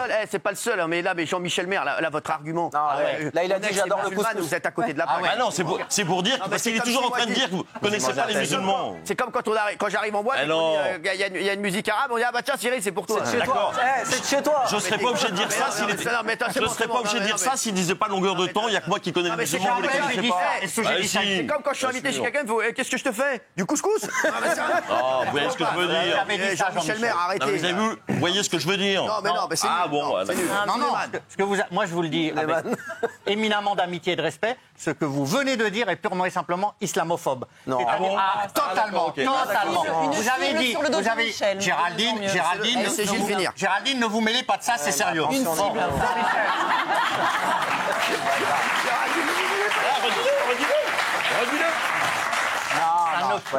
Ça ne passe pas. Parce que vous présupposez que des jeunes femmes qui mettent le voile ont peur de je ne sais quoi plus tard, et c'est pour ça qu'elles mettent le voile. Je l'affirme, je ne le présuppose pas, je l'affirme. Mais il y en a beaucoup. Mais il y a de tout, évidemment. Très bien, vous avez fait un pas en arrière, j'accepte les excuses. J'accepte vos excuses également, merci. Juste, pardon, on est en train d'oublier que le point de départ, c'est ce qu'a dit effectivement ce député. Bravo, Gilles Verdette, on peut s'accorder pour le dire. C'est honteux de répondre. Bien sûr. Pour les femmes qui, elles, sont oppressées, parce qu'il y en a aussi. Il y a les deux, j'ai pas de problème. Évidemment, moi, j'ai beaucoup de respect pour celles qui font le choix elles-mêmes, mais il y en a d'autres qui sont forcées. Et c'est une réalité. Et c'est à celle-là qu'il faut penser. Il ne pense pas à celle-là, celui-là. Celui-là, il pense à sa clientèle électorale. Et c'est ça qui est lamentable. Ça, au moins, on pourrait le dire. C'est quoi sa clientèle électorale? Elle était où au défilé, sa clientèle électorale? On a tous vu les images. Il faut qu'ils ouvrent les yeux aussi, qu'ils arrêtent de se faire rêver. Sa clientèle électorale, on l'a vu le défilé hier. Moi, je l'ai regardé sur les chaînes info. Je ne l'ai pas vu, moi, sa clientèle électorale. Ils ne sont pas sortis dans la rue, les gens. Les gens à qui ils montent la tête, là, comme on vient d'entendre, là. Toi, t'es islamophobe, et toi, t'es politique, et toi, t'es machin. À cause de ces gens-là, des gens qui s'aiment bien, là, et des gens qui se respectent et qui sont cultivés. Parce que lui, il est cultivé. Lui, il est cultivé. Elle est cultivée. On s'embrouille comme des chiffonniers. On n'a montré que 3. Ouais, parce que c'est les 3 qu'on parlait. À cause de gens comme lui, la clientèle, comme vous avez dit, l'électorat, ils n'étaient pas dans la rue hier. Ils ne sont pas là-dedans, les gens. Ils ne sont pas dans leurs histoires. Ils n'étaient pas dans la rue. Il faut se poser des questions. Moi, ça me travaille. Ça vous travaille? Ça me travaille, 110 000 personnes. Premier parti de France, 110 000 personnes. C'est pas le premier parti de France. C'est ce qu'ils disent eux, on a gagné, on est champion. C'est ce qu'ils disent eux. Eux, ils disent on a gagné, Lucie Castet, venez, je sais même pas d'où elle est sortie. Viens, tu vas gouverner la France. Tiens, Lucie Castet d'ailleurs. Qu'est-ce qu'elle fait maintenant là aujourd'hui? Vous regrettez qu'elle soit pas Premier ministre? Moi, vous savez, elle était responsable des finances de la ville de Paris. Donc, avec le débat qu'on a eu tout à l'heure, je ne vais pas regretter qu'elle ne soit pas aux commandes des finances du pays tout entier. Voilà. Non, mais attendez. Cette histoire, on ne la connaissait pas avant et je ne suis pas certain qu'on continuera à en parler beaucoup. Ce n'est pas pour lui manquer de respect. Mais c'était le cheval de Troie de la France insoumise dans cette histoire. Une manière de montrer une façade respectable pour reprendre le pouvoir. Et je suis très heureux aujourd'hui que ce ne soit pas ces gens-là qui soient à Matignon. Voilà. Et commencer tout de suite les manifestations. Alors qu'on a un Premier ministre qui vient d'arriver. On peut en penser ce qu'on veut. Mais Michel Barnier, c'est un homme respectable, respecté, qui a une grande expérience, qui va chercher des vraies solutions concrètes. Et voilà, je ne dis pas ça simplement parce qu'il est de ma famille politique. Tous ceux qui le connaissent vous diront qu'il fonctionne comme ça. Donc c'est une bonne nouvelle pour le pays. C'est une bonne nouvelle. Il faut l'aider. Et là, vous avez des gens qui, tout à coup, la première chose qu'ils font, c'est d'appeler à la mobilisation. C'est demander aux lycéens de bloquer leur lycée, d'essayer de bloquer les établissements scolaires, d'essayer de mettre le feu et la pagaille dans le pays. Ça, c'est pas acceptable. Et franchement, au bout d'un moment, il y en a marre du comportement de cette, moi j'appelle ça de l'extrême gauche, qui essaye de prendre le pays en otage à chaque fois. Voilà. Merci. Les chéris, le nouveau Premier ministre réfléchit à un retour du ministère de l'Immigration. On en parle dans un instant, les chéris. Et puis surtout, on va revenir sur tout ce qui s'est passé. On va revenir surtout sur cette affaire. Il est avec nous, les chéris. Il est 20h07. On est en direct et c'est touche pas mort. Merci d'être là. Les chéris, il y avait The Voice Kids, tiens, samedi soir. The Voice Kids, d'ailleurs, je vais vous parler du nouveau jury de The Voice. C'était les dernières auditions à l'aveugle de The Voice Kids. Et je pense qu'ils ont compris l'astuce pour être pris, les enfants. Regardez, c'est parfois faire des fausses notes, ça crée un truc avec le jury. Regardez.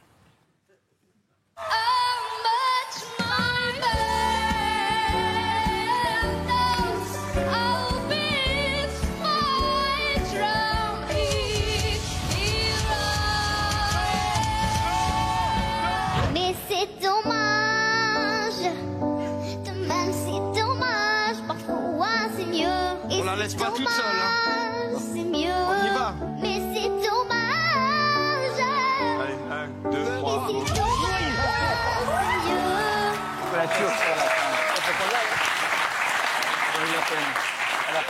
Bon, après, on est obligé d'être gentil avec les plus durs. Bien sûr. Parce que parfois, quand ils sont un petit peu plus durs, ça fait mal au cœur parce que ça donne ça et ça nous fait mal. Regardez.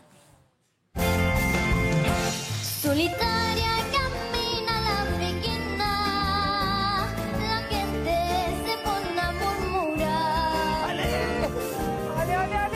Le pasan noche lloran por él.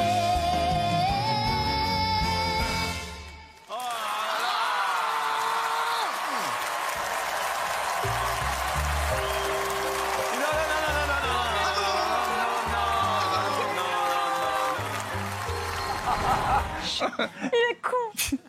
La pauvre. Ouais, la pauvre. Ça vous a fait de la peine. Ah, c'est le jeu. C'est dur. Mignonne, c'est t'occuper d'elle. Ouais, je sais. Alors, il y a un petit qui a fait beaucoup parler sur les réseaux, c'est Hugo. Beaucoup de gens l'ont comparé à Grégory Le Marchal. Regardez, il lui ressemble de fou et il a exactement le même look. Regarde.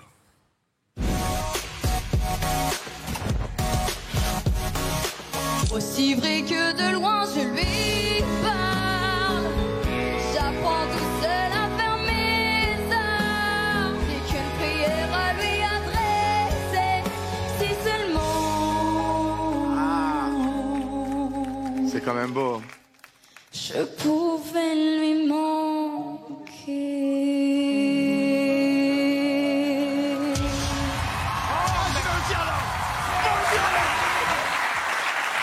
C'est quand même beau, mais on ne compte pas. Alors, c'est Lara Fabian qui l'a pris, Hugo. Alors, justement, The Voice, normal, il y a un nouveau casting, nouveau plateau, nouveau décor. Alors, le casting du jury, il y a Vianney qui reste. Le retour de Vianney. Retour de Florent Pagny. Ça, c'est formidable. Exactement. Et il y a en plus Zaz et Patricia Cass. Zaz et Patricia Cass. Moi, j'ai un petit coup de gueule sur Zaz parce que c'est une très grande artiste. J'adore. Non, c'est une très grande artiste, mais elle passe quand même son temps à chanter qu'elle s'en fout de l'argent et que super Alors, pieds nus dans la... Non. Alors, moi, ça, j'accepte pas. Pourquoi Mais pourquoi C'est nul Elle dit tout le temps, de dire mais ça. pourquoi elle dit... Tu devrais la connaître, Zaz, c'est un amour. Mais moi, j'aime bien ce qu'elle dit, mais c'est nul de dire ça. C'est insupportable ce que tu dis parce que est-ce que tu sais ce qu'elle fait de son argent? Est-ce que tu sais ce qu'elle a dans les poches? Est-ce que tu sais ce qu'elle en fait? Tu peux pas dire... En fait, on retient toujours les gens qui se vantent de faire des choses. Alors, elle va pas travailler pour faire plaisir. Non, j'ai pas dit ça, mais tu sais pas ce qu'elle en fait. tu fais pas. Elle fait des chansons anticapitalistes en dansant pieds nus dans la forêt. Elle prend 500 000 balles à faire The Voice. Arrête. Non mais là, Guillaume, là quoi? Je suis désolé. Il est drôle. Tu te fourvoies complètement. Le Claude François de Guingamp, là. Non mais elle a le droit. Non mais excusez-moi. Mais quel est le rapport? Le rapport, c'est que elle a le droit de pardon. bosser, elle a le droit de gagner de l'argent comme juré, elle a le droit de. Bien sûr. Vous voulez éliminer Zaz de la carte de. Pas du tout. Je dis quand tu fais des chansons avec des dreadlocks pieds nus dans la forêt en disant ouais, ça c'est de la merde et que tu prends 500 000 balles et que tu prends 500 000 boules pour faire The Voice, faut être cohérent. C'est tout. Arrêtez. C'est honteux de dire ça. Arrêtez. Vas-y, dis tes schnecks là. Mais quoi? Vraiment. C'est ça, c'est les. Alors, j'adore Guillaume, moi, mais c'est les gens comme Guillaume que je déteste depuis. Moi aussi, je déteste 10 ans ça. De la carrière de Zaz qui à chaque fois parle de son look, parle de sa tête. Mais elle chante écoutez ses sons, écoutez les concerts qu'elle fait qui sont complets et écoutez à chaque fois qu'elle se déplace dans toute la France, les gens ils y vont parce que ses chansons sont bien. Et vous avez jugé les dreadlocks, mais c'est hors sujet. Ses yeux, son nez, sa bouche, ses dents. Arrêtez, vous dégoûtez les gens qui vous faites ça avec Zaz. Mais c'est hors sujet, les gars. C'est exactement comme quand on dit Jean-Luc Mélenchon qui dit les riches, je les déteste, qui voyagent en business class. Écoutez ces chansons, à mon avis, ils t'ont cramé le cerveau. C'est ça. Dans ces chansons. S'il vous plaît, merci, Gilles Vernet. L'extrême bonne nouvelle, c'est le retour de Florent Pagny. Bien sûr, ouais. Ça, merci de changer de sujet parce que c'est insupportable. Le programme était quand même un peu en train de faiblir. Et je trouve que le retour de Pagny, c'est une nouvelle extraordinaire. Vianney, qui est devenu un peu le taulier à la place de Pagny. Ça va être sa 5e saison, je crois, 4e de suite. Donc voilà. Après, le jury féminin, laissons-leur leur chance, Guillaume. Il y a un renouvellement, 2 femmes, 2 hommes. Moi, je trouve que c'est un jury qui est plus fort au niveau masculin. Mais voilà, j'attends de voir. C'est un jury populaire. Et puis ce bouffon qui donne des leçons de morale à Jazz, alors que l'année dernière, il nous faisait presque chialer qu'il n'y avait plus de thunes. Mais alors, j'ai jamais dit que c'était pas bien l'argent. Pour apprendre en septembre qu'il est parti en safari. Mais alors, mais t'as rien compris.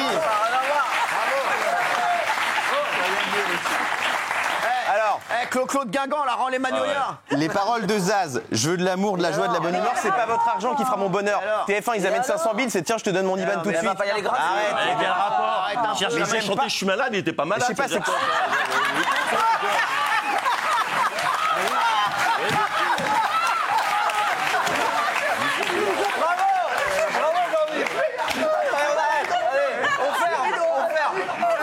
Alexandrie là, vas-y là, c'est bon là, Clo-Clo là, mais attends, c'est mal dit. T'es pas malade. Franchement, ça va rester. Les chéris, il y avait aussi la cérémonie de clôture, je voulais revenir là-dessus, qui a été marquée. D'ailleurs, la finale de foot a battu The Voice en audience. Lorsque le président Macron est apparu sur l'écran géant du Stade de France, regardez alors, Laurent Luyat était au bord des larmes et aussi, surtout, il s'est fait siffler. Siffler du stade, regardez.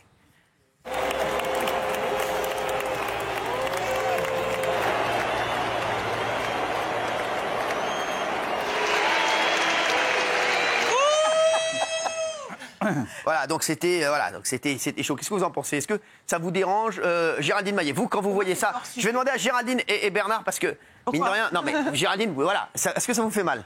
Non, ça me fait pas mal. J'ai l'impression que ça lui fait pas mal lui non plus. Moi, je le connais pas. Je trouve que c'est pas le sujet, c'est pas le lieu, c'est pas l'endroit, c'est hors sujet. Ça sert à rien. On est là pour célébrer la fin des JO et des Paralympiques, qui a été un énorme succès. Je trouve que voilà, ça ressemble à rien les sifflets là. Ouais, ça vous dérange?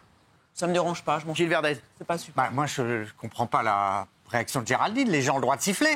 Et ils n'aiment pas le président qui vient s'exposer en public. Non, mais il n'est pas chez lui. Il est en public au Stade de France. Les gens qui sont là ont le droit de siffler. Depuis quand les gens n'auraient plus le droit de siffler le président? C'est une dictature que vous voulez? C'est la dictature sanitaire, la dictature politique. Votre pays, c'est pas le mien, Géraldine. Voilà. Moi, je suis le pays de la liberté. On n'aime pas le président, on a le droit de le siffler.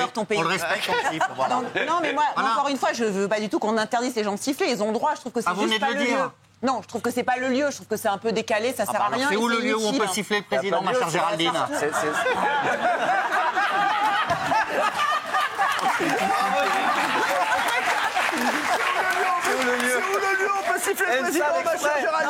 À une cérémonie de clôture, ça sert à rien, c'est inutile. Voilà. Alors Jean-Michel, et pas un moment où les caméras du monde entier sont braquées. Tu verras jamais aux États-Unis, même il y a plein de républicains, siffler Joe Biden à une représentation qui est filmée dans le monde entier. Là, il y a un peu de décence, on est sous l'œil des médias du monde entier. Carrément, alors vous êtes carrément pour faire taire les caméras, éliminer les caméras, censurer les caméras. Non mais vous deux là, c'est la dictature. Mais vous êtes malades les deux là. Mais non, mais ces gens sont dangereux. Ces gens sont dangereux. Il faut donner une belle image au monde. Une belle image. Oui, oui.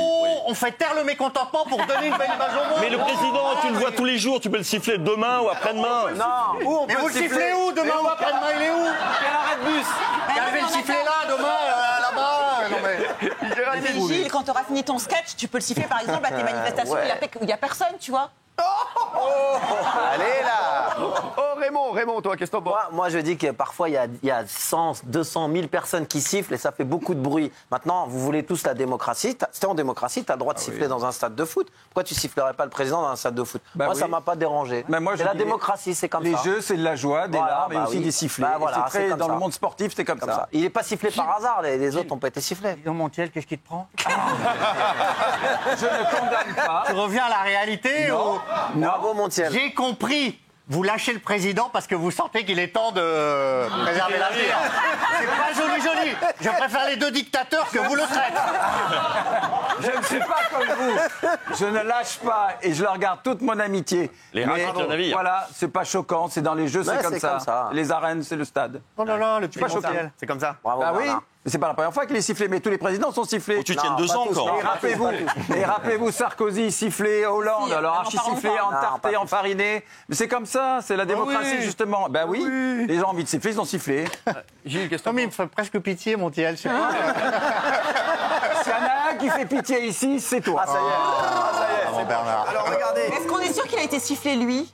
Pourquoi vous pensez qu'il sifflait qui, ma mère? Non, mais je sais pas, celui à côté. Hein. Tiens, Clo-Clo, là. Non, moi T'as sifflé Zaz. Ouais, t'as sifflé Zaz, toi? Non, moi je viens de me faire terminer par Jean-Mi, je vais prendre une pause.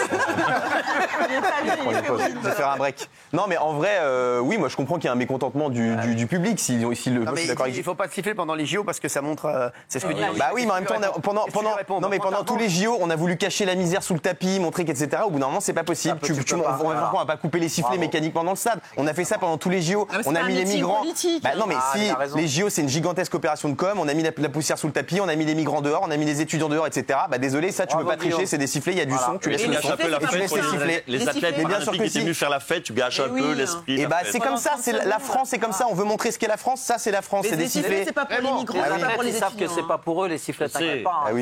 C'est pour qui? Et Guillaume le dit, à un moment donné, tu peux pas cacher, tu peux pas faire taire les gens. Quand il y a la finale de la Coupe de France, France, il va saluer les joueurs dans le vestiaire, il vient plus sur la pelouse. À un moment donné, tu es obligé, c'est comme ça. Il n'est pas aimé par tout le monde, ce président. Arrêtez de vous cacher. Il n'y a pas tant d'occasion que ça de pouvoir siffler le président aussi. Il n'y a pas d'endroit, il y a pas chez lui, sinon tu fais. Bah oui.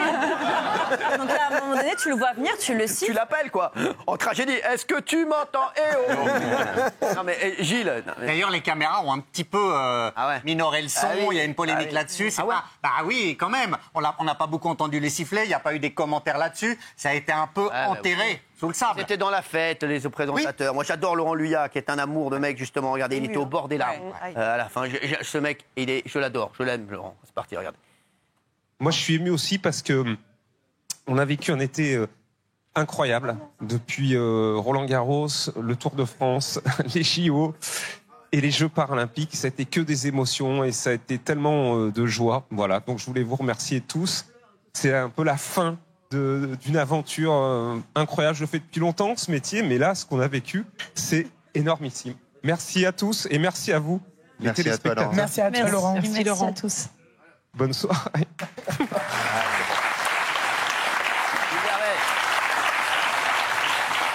Il va nous dire pourquoi il pleure, tout ça. Normalement, il ne doit pas pleurer parce qu'il a pris de l'oseille, tout ça. Oui, pourquoi il pleure alors qu'il prend de l'oseille? Il a pris de l'oseille, pourquoi il pleure? Non mais c'est insupportable. Tout l'été, il pleure, il chiale parce qu'il... Non mais Tour de France, dans le Tour de France, Roland-Garros, la truc, il en a... Non mais oh. Non mais il s'en met plein les fouilles, il pleure.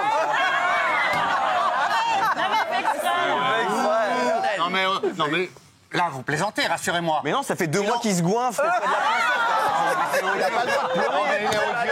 Non mais ce gars-là, il fait son travail. Ce gars-là n'a pas de cœur. Ce gars-là c'est terrible, des gens comme ça. Ce sont des gens comme vous comprenez, qui mettent quoi, Raymond? C'est des gens comme vous. Après, les gens vont dans la rue, ne savent plus pourquoi ils manifestent, pourquoi ils sifflent. Et en fait, c'est à vous qu'ils en veulent. Mais toi, avec tout l'argent que tu prends, tu prends la radio, la télé. Parlons-en. Il est plus à la radio tellement. Ah bon? Vous avez gagné trop. Voilà. Et vos 18 sociétés, vos 27 000 documentaires que personne ne regarde. Au un moment, on en parle aussi. Voilà, faisons un break. C'est un massacre. C'est une boucherie. Clo-Clo, c'est ta fête ce soir. Il a fait quoi, lui? Le lundi au soleil, c'est une chose qu'on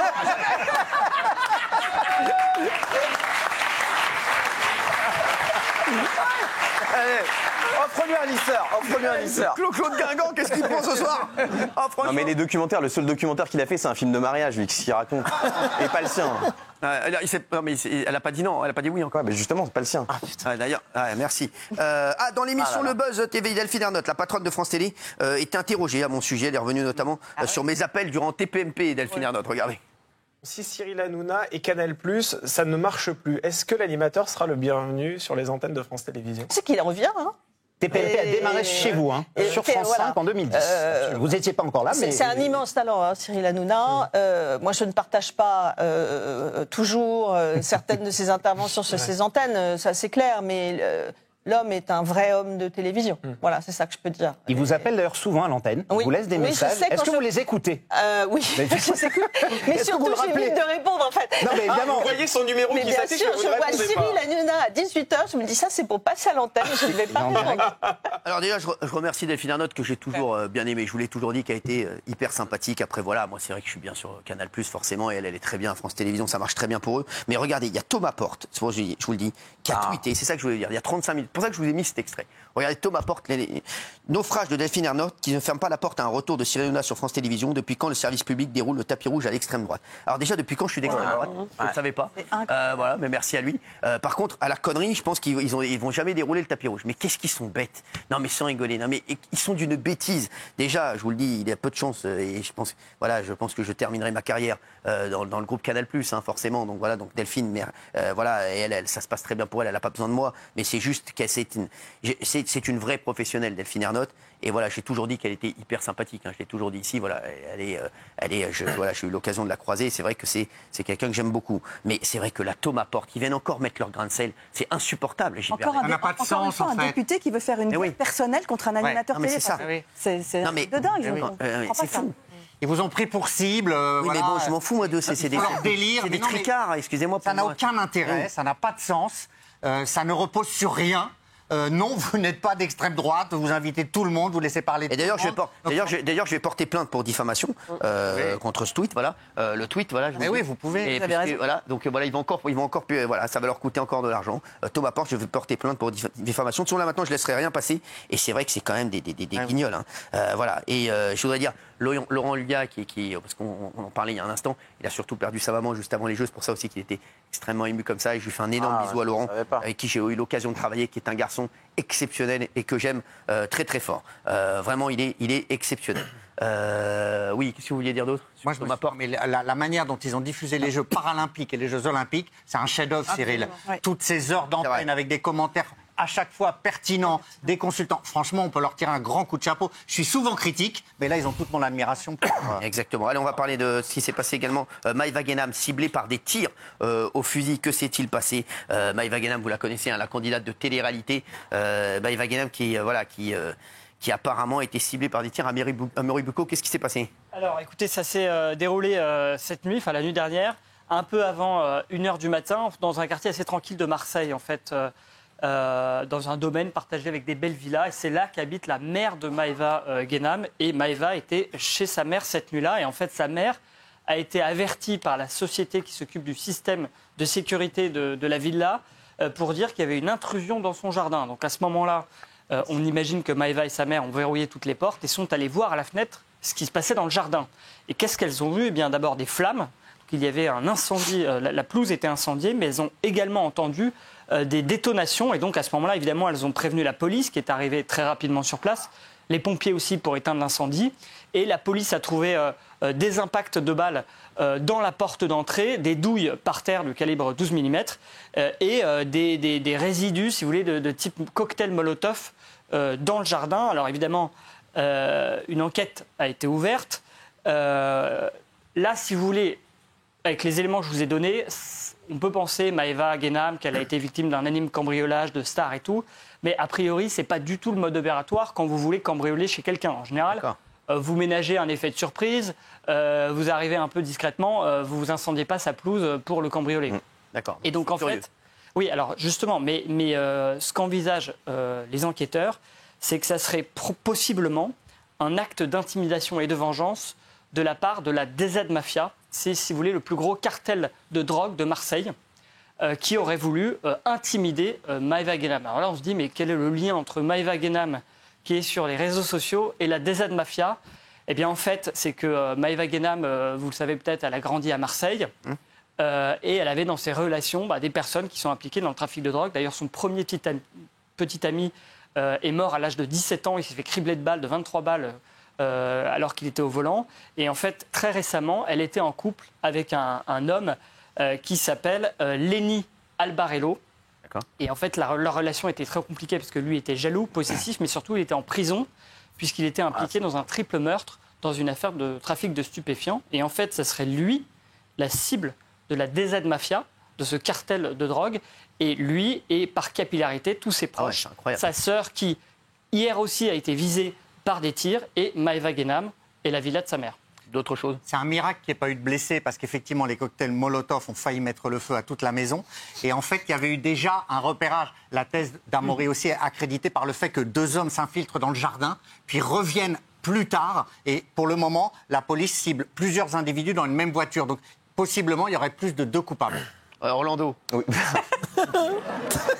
Non, elle a quitté la France en urgence, Maïva, quand même. Elle est partie en urgence ce matin à 9h, elle est partie à Dubaï. Et dans sa vidéo, elle a posté une vidéo, parce qu'il n'y a pas eu de mort, pas eu de blessés, mais elle parle quand même des gens qui sont à l'initiative de ce qui s'est passé, de tueurs d'enfants et de tueurs d'innocents. Donc, a priori, c'est des gros voyous qui ont fait ça.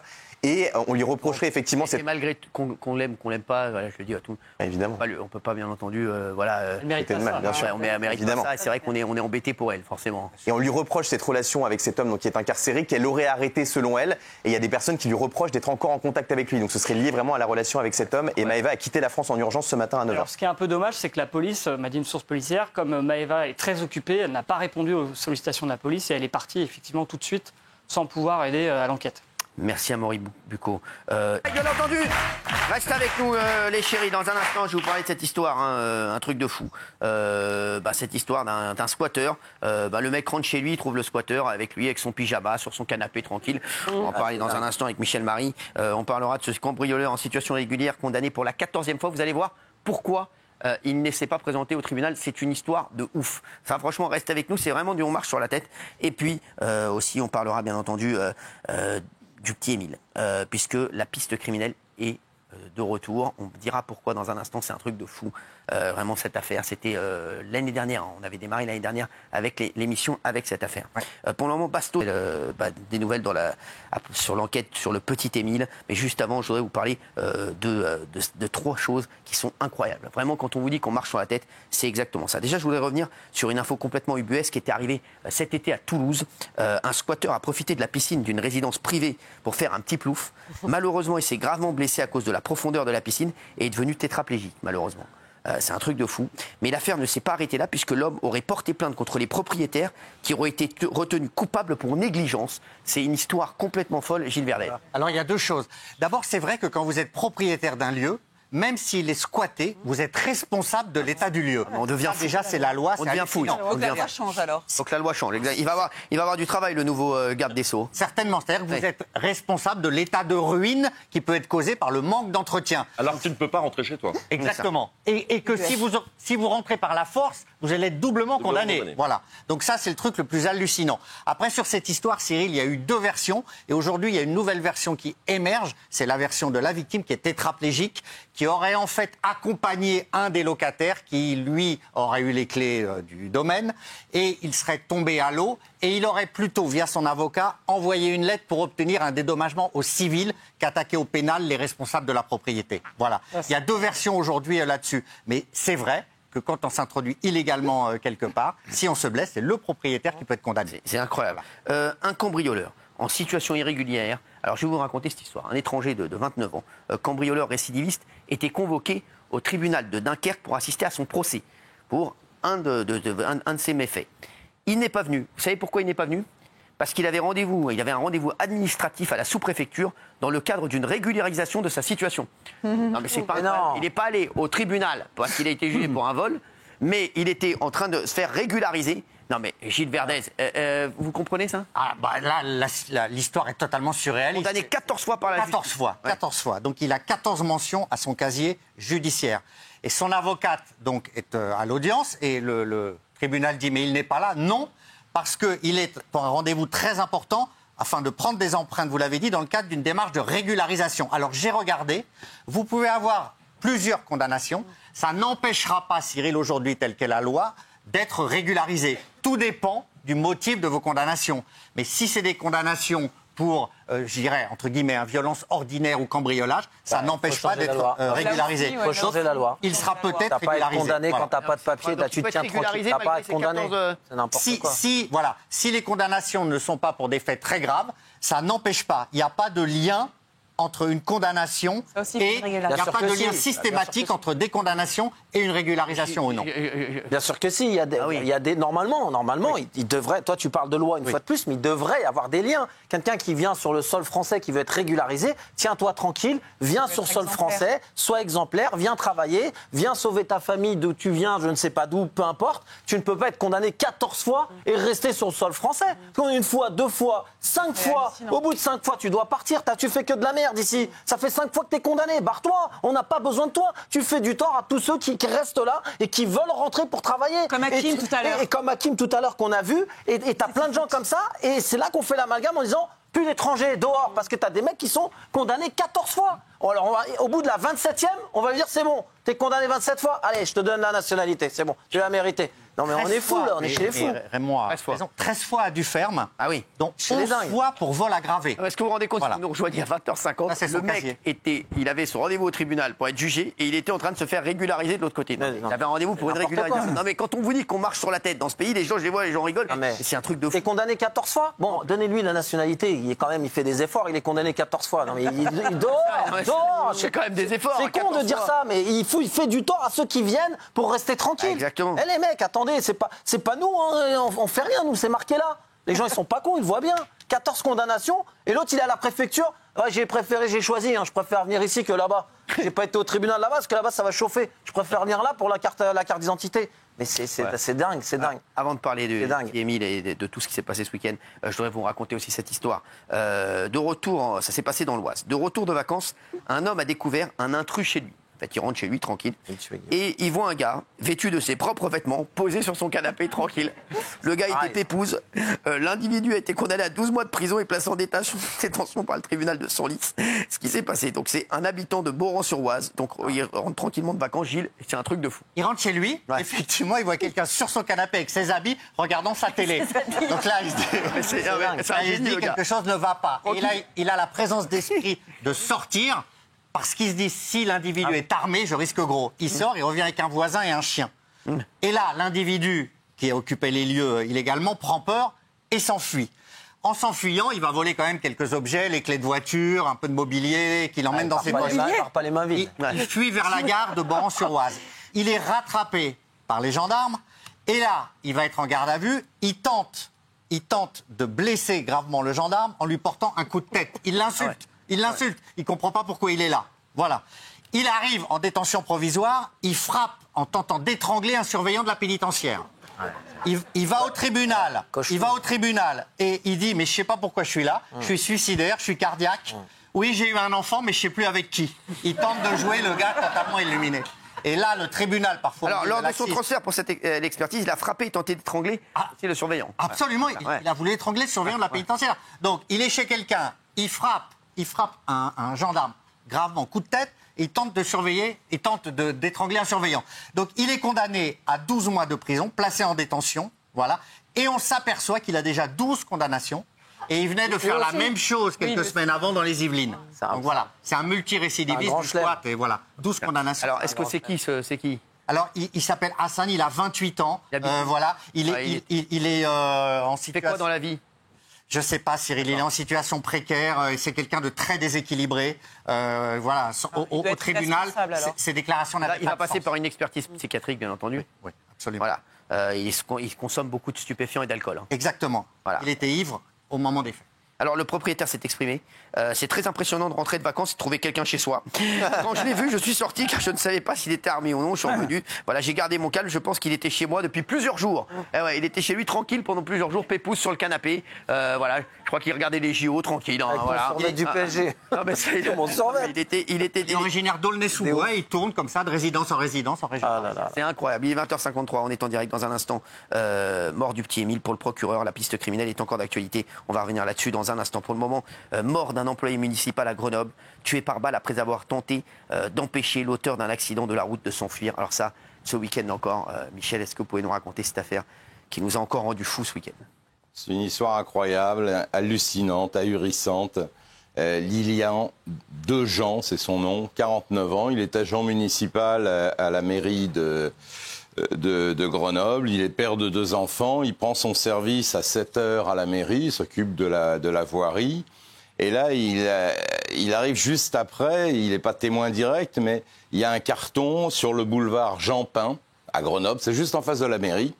Et du coup, Lilian Dejean, lui, il est à bord d'un véhicule de la voirie. Il va prendre son service.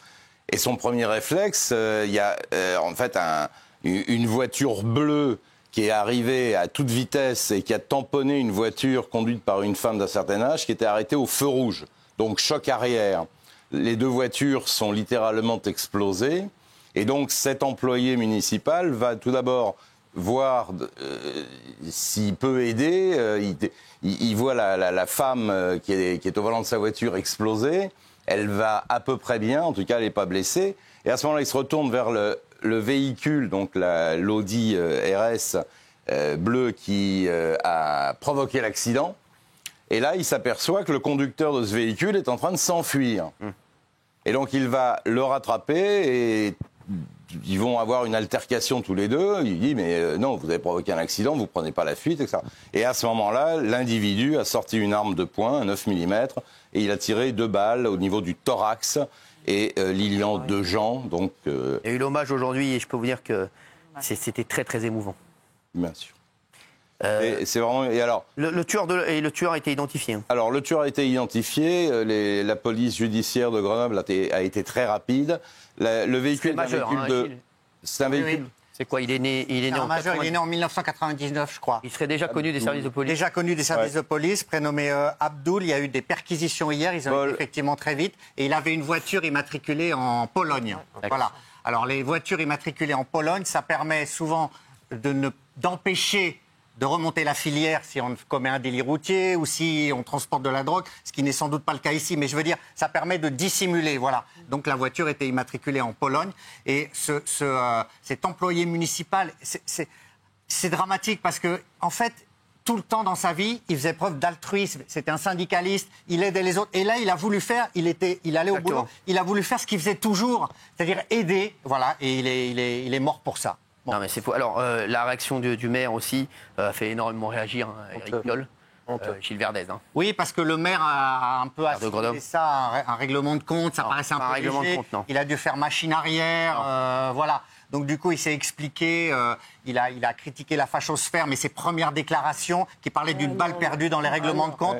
Alors oui, lui il dit que c'était avant, je sais, Michel. Il ne parlait pas de cette affaire. Non, voilà. Mais néanmoins, il vient de le dire, donc il ne parlait pas de cette affaire. Il ne parlait pas de cette affaire. Oui. Il a été en porte-à-faux quand même pendant un moment. Non, mais ce qui a choqué, c'est quand il a dit personne n'est à l'abri d'une balle perdue. Il ne parlait pas de cette affaire. Oui, mais on ne peut pas dire ça quand on fait une conférence de presse. C'est lui qui a pris la parole à 17h, il ne peut pas dire ça. Le problème, c'est pas les armes, c'est les gens qui utilisent ces armes et mauvais escient. Il n'a pas encore été appréhendé. Alors, il y a eu donc c'était un véhicule de location immatriculé en Pologne. Les policiers sont remontés très rapidement sur le locataire de ce véhicule, donc un fameux Abdoul né en 99. Ils ont fait 4 perquisitions depuis dimanche à des lieux qu'il fréquentait. Ça devait être ses petites amies, son domicile et peut-être ses parents. Il est originaire de la région. Il est né en Isère. Et ils ne l'ont pas trouvé, mais en tout cas, il est identifié, il est recherché activement, et je pense qu'il sera interpellé rapidement. Avant de parler de petit Émile, puisque l'affaire rebondit, je voudrais qu'on reparle le point sur l'affaire Lina, puisque ça encore, il y a des choses qui ont été retrouvées. Oui, alors là, c'est tout à l'heure Raymond qui poussait son coup de gueule, mais moi j'ai envie d'en pousser un aussi. Allez-y. Parce que je ne vais peut-être pas raconter toute l'histoire, je pense qu'on la connaît. Au mois de juillet, un individu s'est suicidé, Samuel Gonin. Il avait été identifié parce que les gendarmes, depuis la disparition de Lina en septembre 2023, étaient à la recherche d'un véhicule, une Ford Puma, immatriculé en Allemagne, qui avait été volé à Fribourg sur un parking de supermarché. Et ce véhicule était recherché par toutes les polices de France. Et il se trouve que le 6 janvier 2024, donc 4 mois après la disparition de Lina, ce véhicule est contrôlé par des motards des douanes, conduit par le fameux Samuel Gonin. Il est placé en garde à vue, le véhicule est placé à la Fourrière, et c'est le fameux véhicule que les gendarmes de Strasbourg recherchaient. Bien sûr. Et les gendarmes ont mis des mois à retrouver cette voiture qui était à la Fourrière, à Narbonne, et c'est là où c'est terrible. Parce que si on avait eu en temps réel, parce que les douaniers n'ont pas inscrit le véhicule sur le fichier national des véhicules placés en fourrière, si ça avait été le cas, le véhicule aurait été immédiatement identifié par les gendarmes.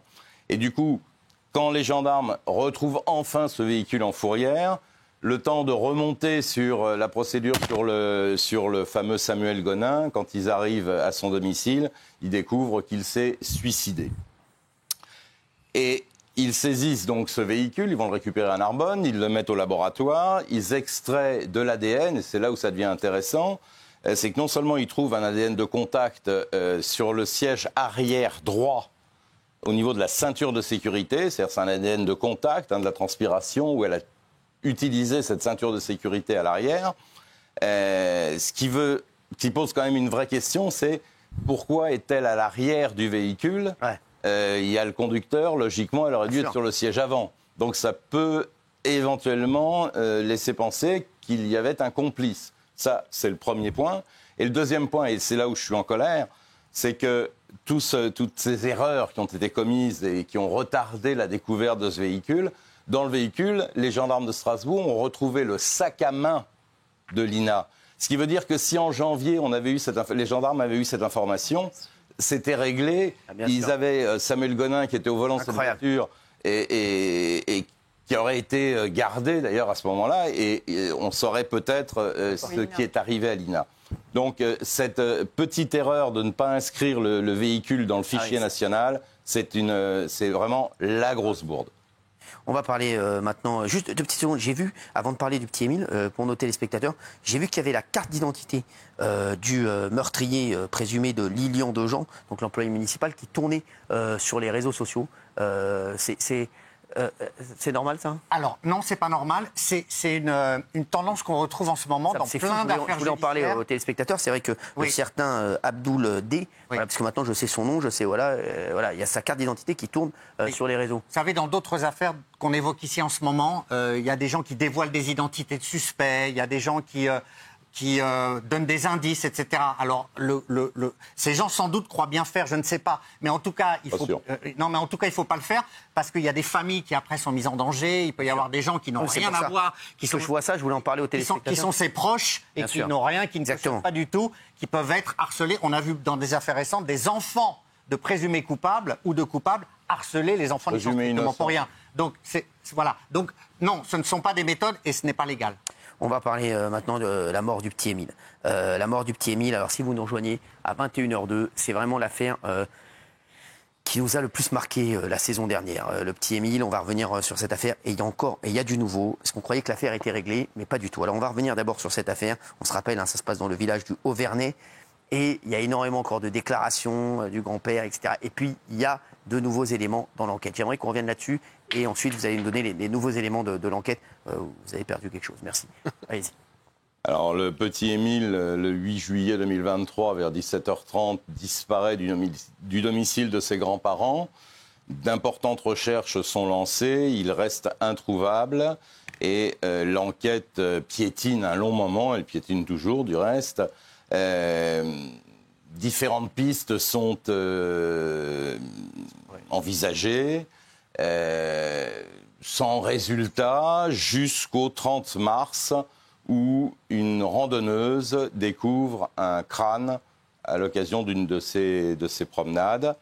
Elle ramène ce crâne à la gendarmerie, parce qu'elle habitait le village, donc elle était bien évidemment au courant de la disparition d'Émile. D'ailleurs, qui en France n'était pas au courant de cette disparition, mais a fortiori quand on habite le village. Et donc elle ramène, elle n'a pas de téléphone portable, donc elle rentre chez elle, elle se change, elle retourne à la gendarmerie, peu importe. En tout cas, le fameux crâne de cet enfant va être déposé à la gendarmerie. Elle y est entendue, elle explique ce que je viens de vous raconter. Et ce crâne part à l'IRCGN, qui est donc le laboratoire de la gendarmerie nationale, où ils font toutes les recherches en ADN, en médecine légale. Ils sont assez à la pointe de scientifiques. Et à l'issue de toutes ces vérifications, on retrouve également un slip, un t-shirt et une basket à environ 150 mètres en contrebas de l'endroit où on a retrouvé le crâne. Et les conclusions à l'époque du printemps, c'est que c'était a priori un accident. Alors, est-ce que c'était pour calmer les esprits et pour pouvoir poursuivre l'enquête en toute discrétion? C'est une hypothèse. En tout cas, le résultat du laboratoire de l'IRCGN n'a pas convaincu le juge d'instruction pour plusieurs raisons. D'abord parce qu'il considère que les vêtements ne sont pas suffisamment esquintés. C'est pas. Alors justement, oui, c'est ça, parce qu'il y avait cette hypothèse, on s'était tous dit, ça y est, l'affaire a été réglée, ça y est, c'était fini, c'était un animal. Hein. Oui. Alors en fait, on voit dans la carte, derrière vous, sur la carte, qu'il y a un grand espace entre le lieu de la disparition et la découverte des ossements. Donc dès le début, les enquêteurs se sont demandé, mais comment le petit Émile a pu aller jusque-là? Exactement, donc on a pensé qu'il avait été traîné par un animal. Un animal ou quelqu'un éventuellement, ou un animal. Il y a eu la piste des animaux. Oui, mais après, on avait l'impression de dire ici, justement, parce qu'on va donner les nouveaux éléments qui sont arrivés, et c'est vrai que là, pour tout le monde et pour nos téléspectateurs, le petit Émile, c'était la piste animale qui avait été privilégiée. On l'avait, même je me rappelle, avant la fin de la saison, on avait dit, voilà, apparemment, ce serait... Absolument, il y a des animaux dans ce secteur qui rôdent et qui auraient pu qui aurait pu, si le petit Émile s'est tué accidentellement, transporter, déplacer le corps, ou même aurait-il été attaqué par un animal. C'était une des hypothèses. Voilà. Donc il y avait effectivement la piste d'un animal qui semblait une piste plausible. Exactement. Alors, c'était une des pistes. Et là, on a analysé les vêtements d'Émile. Et là, on a envie de dire, c'est compliqué de dire que c'est un animal maintenant. C'est ce que dit le procureur, puisque les vêtements sont nickel. Oui, alors il y a deux éléments. Le premier, c'est que les enquêteurs, enfin le juge d'instruction, ne comprend pas pourquoi cette zone qui a été particulièrement fouillée, on n'ait pas trouvé le corps. Ça, c'est son premier gros questionnement. Et ensuite, les vêtements que l'on retrouve à 150 mètres en contrebas sont moins esquintés. En tout cas, on ne comprend pas comment cet enfant a pu se déshabiller. Ce n'est pas les animaux qui l'ont, en l'attaquant, s'il l'attaque, il l'attaque tout habillé. Et donc, il dévore les vêtements avec. On sait, par exemple, qu'un sanglier, ça broie les os, ça mange tout, un jean. Donc, le fait de retrouver les vêtements quasiment intacts pose questionnement. Et donc, le juge d'instruction remet un petit peu en question cette hypothèse, cette première hypothèse. Et d'ailleurs, j'ajoute que les gendarmes ont mis en place des caméras de... Ah, justement, ça, c'est un nouvel élément, justement. Ouais. Vous voulez donner nos téléspectateurs. Les gendarmes ont mis en place donc un système de caméras à l'endroit où on a retrouvé le corps pour observer pendant de longs instants, de longs moments, de longues journées et nuits, les déplacements des animaux. Voir s'il y a des sangliers qui passent par là, voir s'il y a des chevreuils, voir s'il y a des loups, voir... et là, on n'a pas le résultat de leurs analyses. Mais en tout cas, ça veut quand même dire que l'enquête n'est pas fermée, que la piste accidentelle est en train un petit peu d'être mise à mal et que l'hypothèse criminelle ressurgit. C'est incroyable, Gilles. Parce que vous avez les caméras aussi pour effectivement la faune et également la flore. Oui. C'est-à-dire, est-ce que les vêtements dans cet endroit-là se seraient dégradés jusqu'à ce point-là ?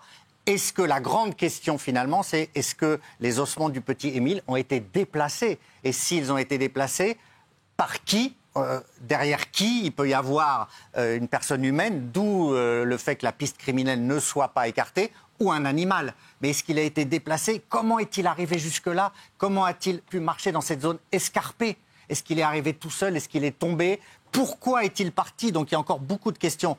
Il y a énormément d'auditions, il n'y a pas de garde à vue. Est-ce qu'il y a de nouvelles auditions, mais pas de garde à vue dans cette affaire ? C'est aussi le nouvel élément qui se passe. Il y a beaucoup d'auditions, des centaines d'auditions. Il y a une cellule qui travaille en permanence sur, bien entendu, la disparition de 8-10 enquêteurs qui explorent toutes les pistes à plein temps pour ne négliger aucune piste. Mais pour le moment, il n'y a pas de garde à vue. Alors, pas de garde à vue, ça peut signifier deux choses. Soit qu'effectivement, c'est la piste accidentelle qui primera à la fin avec l'intervention possible d'un animal qui va déplacer le corps. Ça colle pas trop avec la direction que ça prend. Hein. Soit que les enquêteurs se donnent encore du temps, multiplient les auditions pour chercher l'indice, le témoignage. Et c'est vrai que ces analyses, avec les nouveaux résultats qui sont également attendus fin septembre, pourraient permettre d'avancer parce qu'elles sont hyper perfectionnées au niveau de l'ADN. Pour les téléspectateurs qui nous rejoignent à 21h09, du nouveau dans l'affaire Émile, c'est une affaire qu'on a énormément traitée. Donc Michel Marie, en résumé, pour les téléspectateurs, aujourd'hui, la piste animale semble être écartée. C'est quand même incroyable parce que là, ça y est, c'était plié pour tout le monde. C'était plié. Moi, j'ai une question à vous poser. Ce qui est fou, c'est qu'on n'ait pas pu voir les vêtements avant, parce que c'est vrai qu'un animal, première chose que je veux voir, c'est les vêtements. J'ai envie de me dire, si c'est un animal qui a... Bah oui, tout de suite, on se dit, les vêtements, comment ça se fait que c'est curieux. Parce que les vêtements, on les a récupérés quand ? Alors, on les a récupérés à quelques jours, à une semaine d'intervalle avec le crâne. Je sais plus, il me semble que c'est après avoir retrouvé le crâne, une semaine après, on retrouve les vêtements. S'il y a des vêtements qui sont détectés ou pas ? Tout part au laboratoire. Et j'ai clairement, en lisant entre les lignes, j'ai clairement l'impression que le juge d'instruction n'est pas satisfait du travail de la première expertise. Et il a d'ailleurs demandé une contre-expertise au laboratoire de Bordeaux, qui est un spécialiste, c'est d'Outremepuche, qui est un spécialiste de l'ADN et qui va reprendre tous les scellés, c'est-à-dire le crâne, le petit morceau d'ossement, ainsi que les vêtements, parce qu'il est intéressant aussi peut-être de trouver de l'ADN sur les vêtements, parce que s'il y a quelqu'un avait kidnappé cet enfant, il l'aurait attrapé, il l'aurait saisi par le bras. Ça fait 1 an, c'est ce que nous demandent les téléspectateurs qui nous rejoignent. Gilles. Les expertises sont toujours très longues, hein.